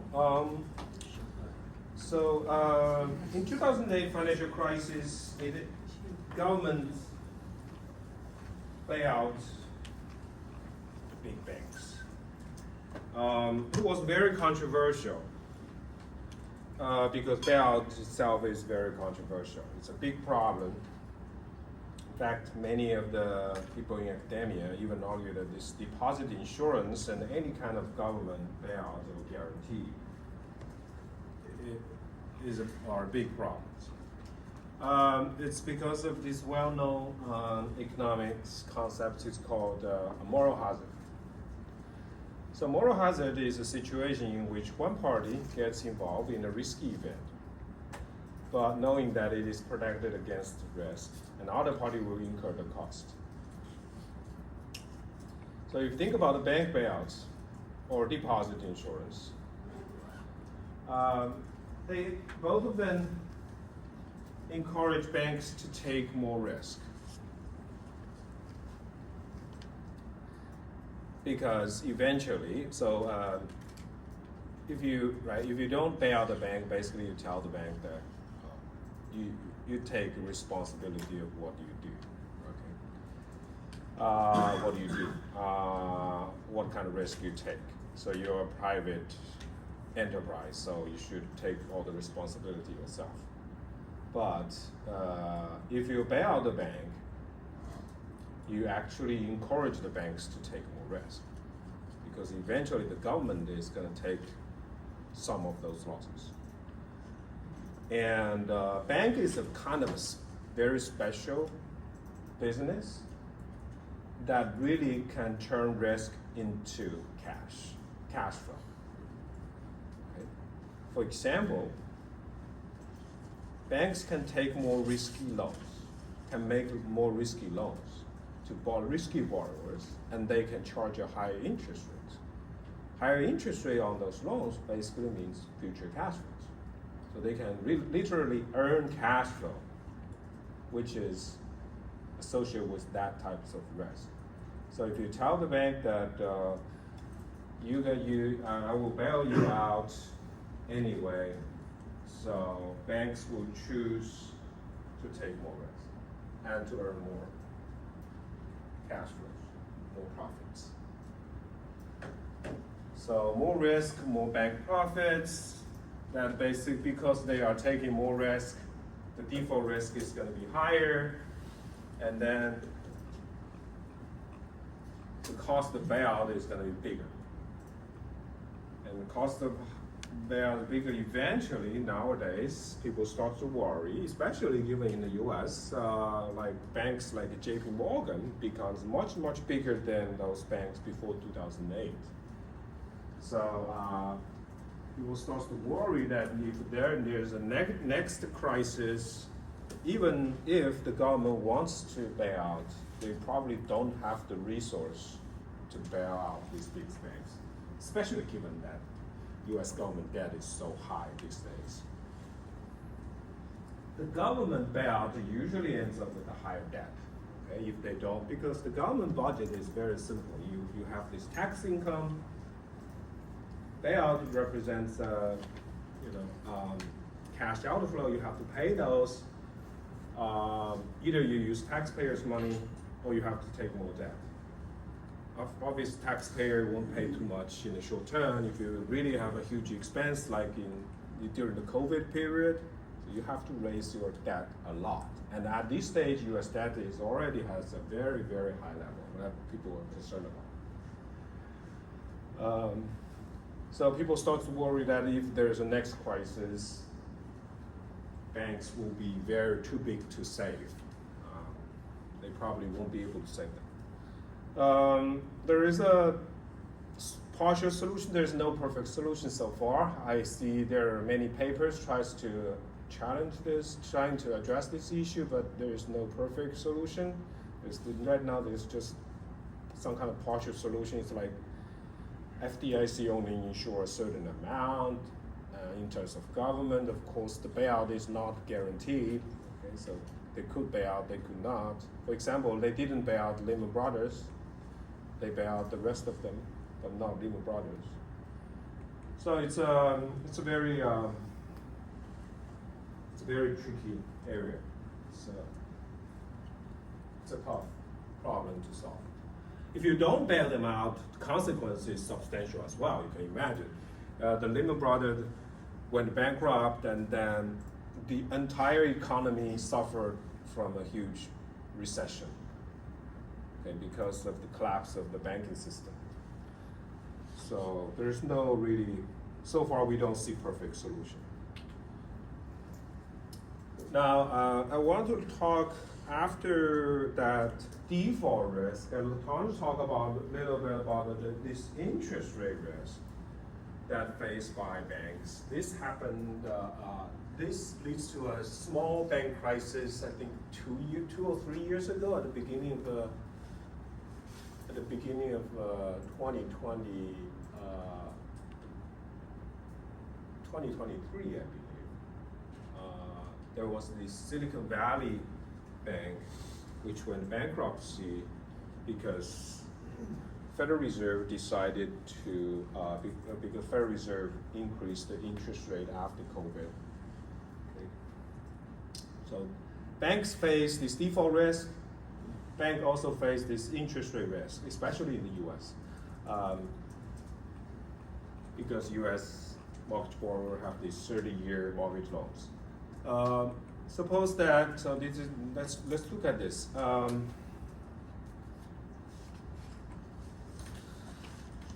This example.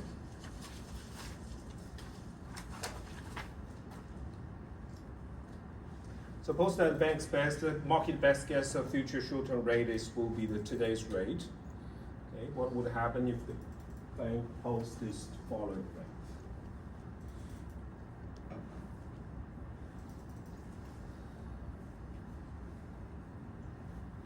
So one is, there is a 1 year, okay? So if you go to a bank, you can be a depositor or you can be a home buyer.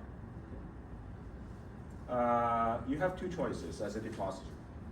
You have two choices. Bank gives you two rates. So you can choose a 1 year deposits. Your interest rate is 3%. You can choose a 5-year deposits, your interest rate is 3% as well. Or you are a mortgage home buyer. Bank give you two rates too. So you can borrow at 6% for 1 year, or you can borrow at a 5-year mortgage for 6%. So as a depositor, which one are you going to choose? Are you going to choose 1 year or 5 year?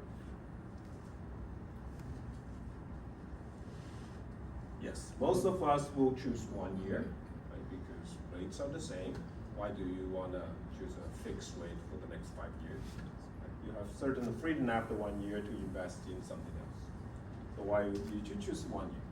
If you're a mortgage borrower, which one are you going to choose? You're going to choose 5 years. Because you can fix the rate for 6%. Now you can see the demand and supply here, that most people would like to choose 1 year, most home buyer want to choose 6%, the 5-year mortgage. So there is an imbalance here.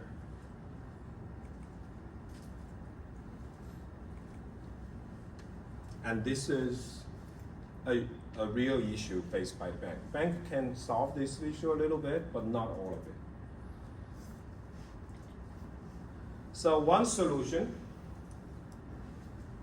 is bank is going to raise the 5-year rates.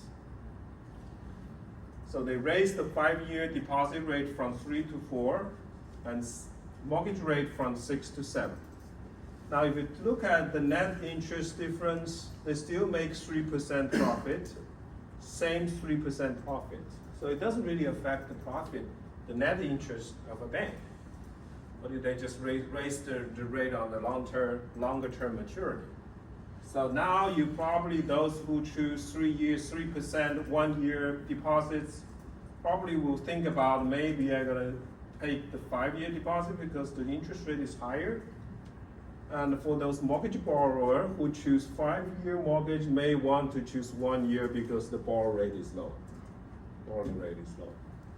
So this helps to solve this imbalance a little bit. Okay, but at the same time, you will see that this is so-called yield curve. So if you plot this, the interest rate as a function of maturity, you can see that this is increasing in maturity. So this is going to be upward sloping. But what matters is that this helps to solve this imbalance between short-term and long-term deposits and the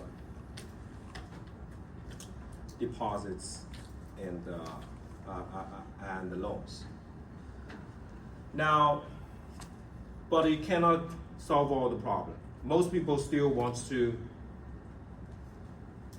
1-year deposits and take the mortgage as with a maturity as long as possible. Okay.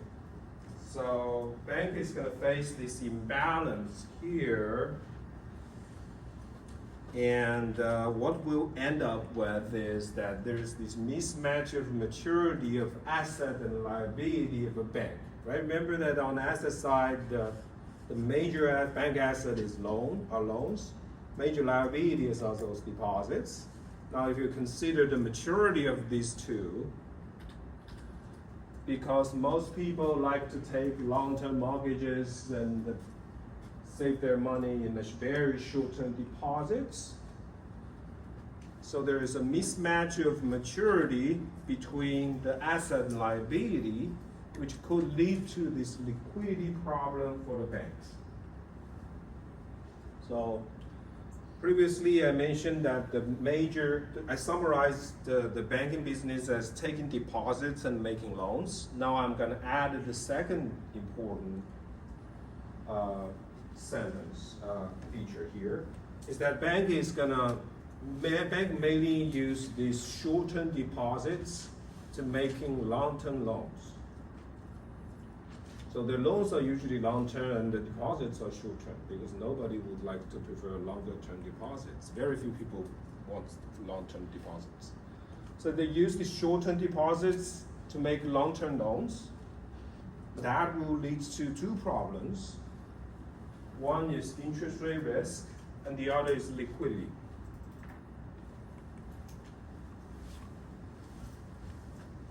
So if you think about I make a loan, I'm a bank, okay? I have a 5-year loan, a borrower with a 5-year loan. Let's assume that it's $100. So in year 5, of course, before year 5, this guy is gonna, the borrower is gonna pay me interest. In year 5, he will pay me $100 back. Now, how do I get that 100? Of course, I lend $100 to this guy at the beginning. But how do I get that $100? I got it from the depositor. But that depositor only wants a 1-year deposit. So he's gonna put his $100 in my bank for a year. So after 1 year, what will I need to do? I will not ask this borrower to return the money because his loan lasted 5 years. What should I do? Right? Either I will ask the existing depositors to keep their money in their saving account, or I have to find a new depositor to replace the old deposit. So another guy is going to give me $100. I'm going to pay back the first depositor in year 1, so that I can wait for another year. I'm going to have to do this every year. What about the interest rate? Yeah, that's the problem, right? So if this guy has a fixed rate, let's say that this loan has a fixed rate, let's say a 5, maybe 3%.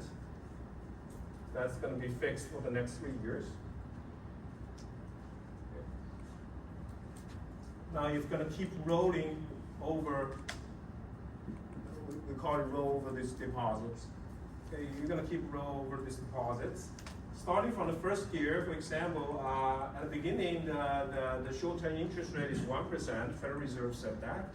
It's 1%. Well, I guess during the COVID period, it's 0%.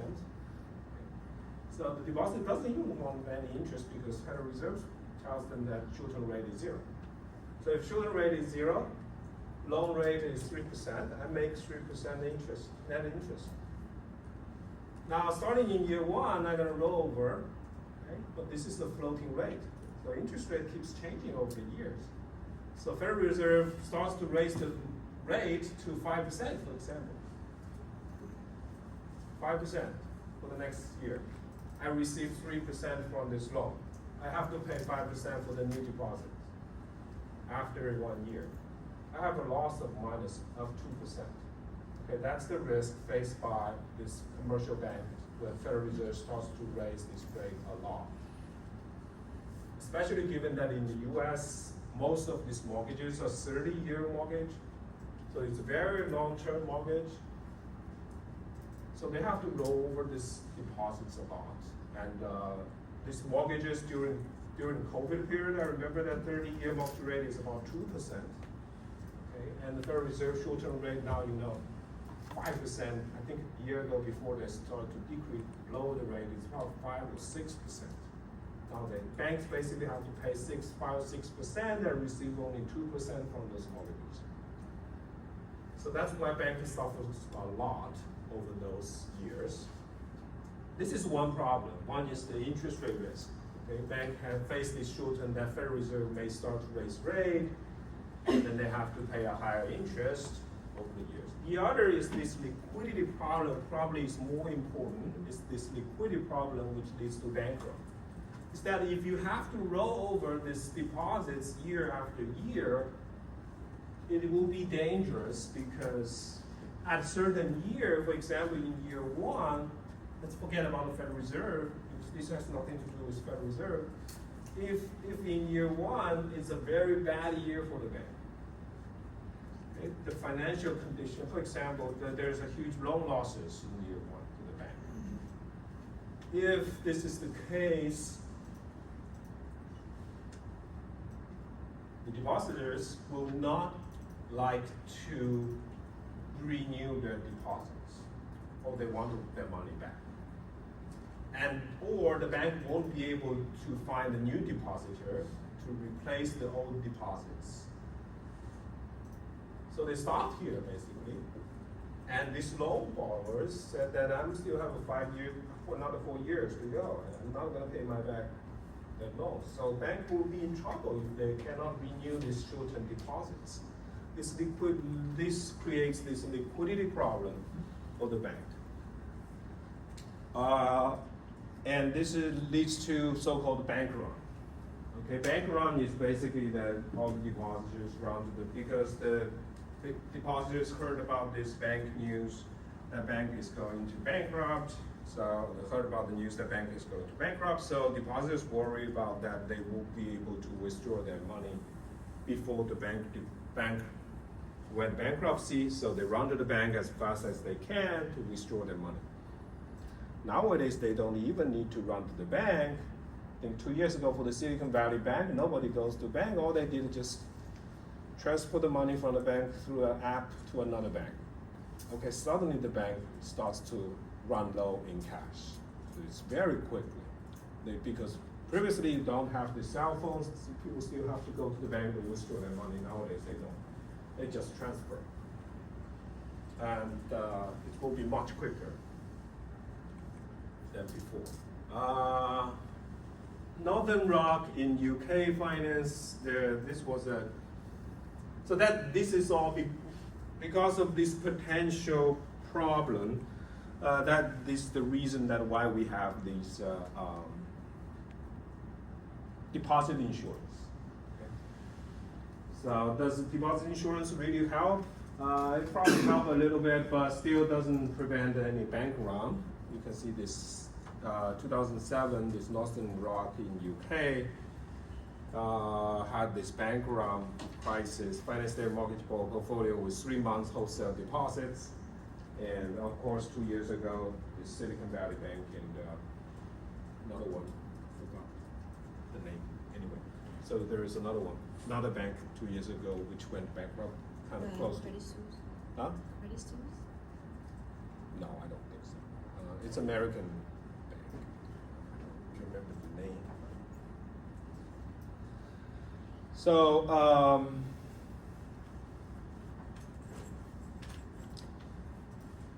So because of this liquidity issue, this is what we call the liquidity issue. Is basically bank won't be able to renew these deposits. Regulators impose liquidity requirements or reserve requirement nowadays. So you have to hold a certain amount of cash. Basically, in addition to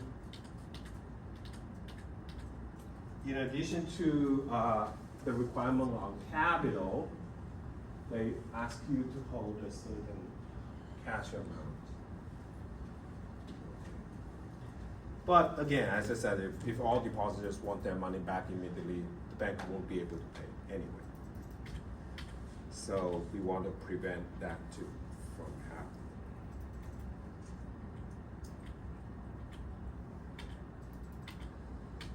Okay, so that's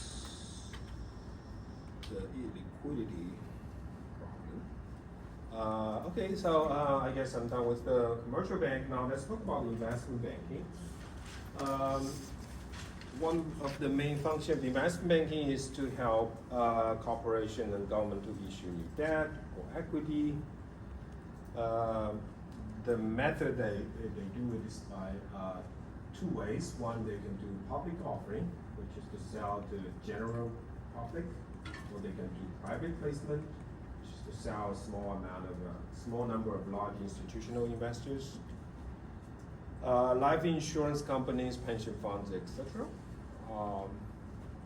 So they charge by two ways. One is best effort. The investment bank is paid a fee that depends to some extent on its success. Firm commitment.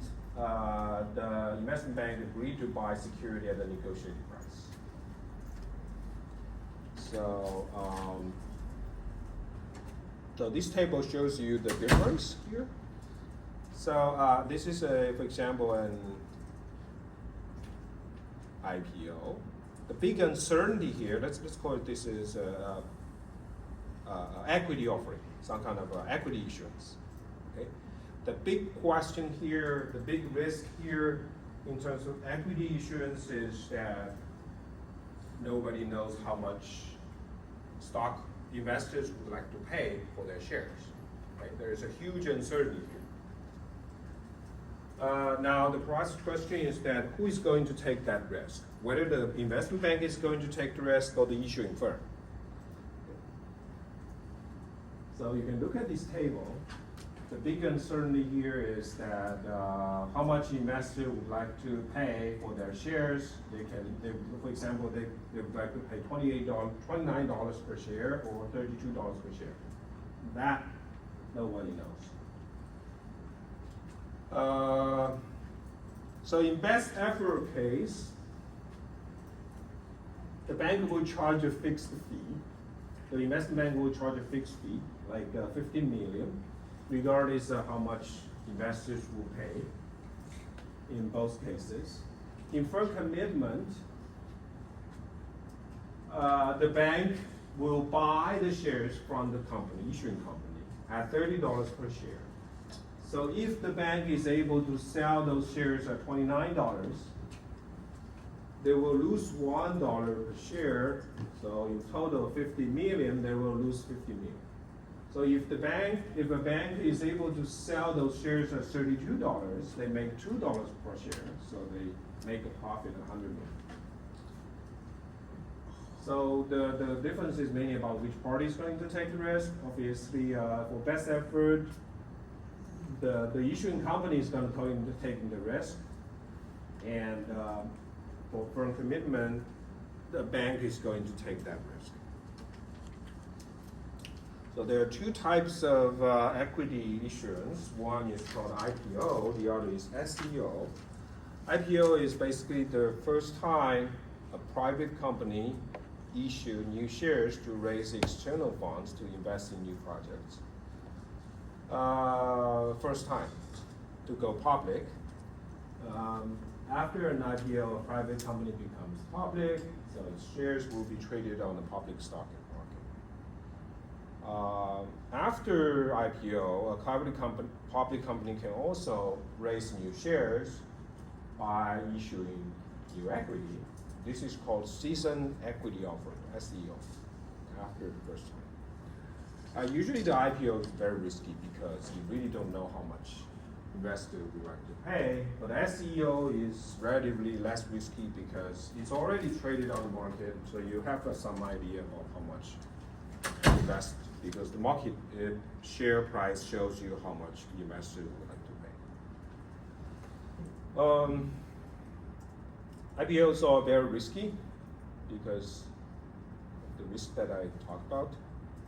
They are usually best effort basis, so issuing company is going to take that risk. There is a very interesting finding that bank would set the offering price sufficiently low that shares are almost certain to be sold. This is called IPO underprice.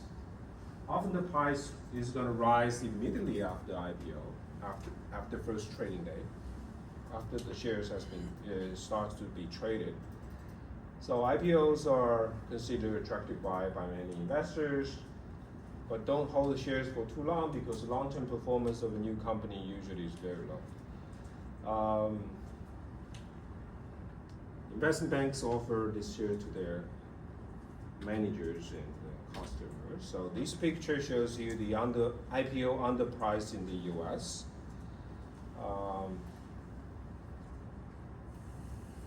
Two patterns that we can learn from this. The first one is IPO underprice, which is the red line. Red line represents the average first day return in a given year for all those IPO firms. So you can see that on average, this blue line is something like 10 to 20% daily return. That is huge. Okay? In one day, the return can be on average of 10 to 20%. The other interesting finding, I think people also notice this, is this, if you look at these bars, these blue bars. This blue bar represents the number of IPOs for each year. The number of IPOs peaked in the 90s and starts to decrease a lot.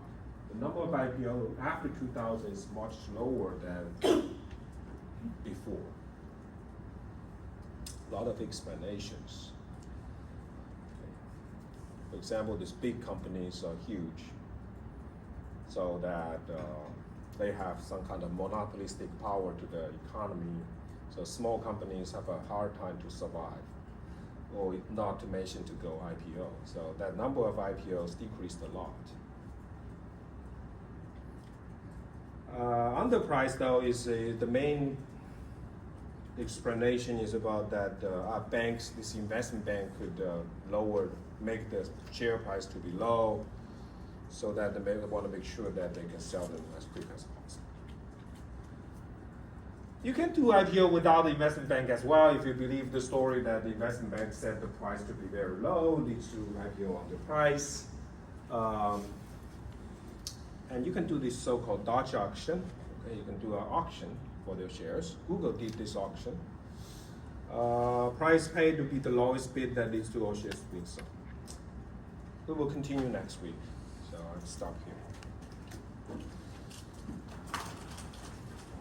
But the first homework has been posted on AskPCD. There are a couple of questions. I try to clarify those questions in the announcement. You should have received the emails already. If there is any other questions, you can send me an email.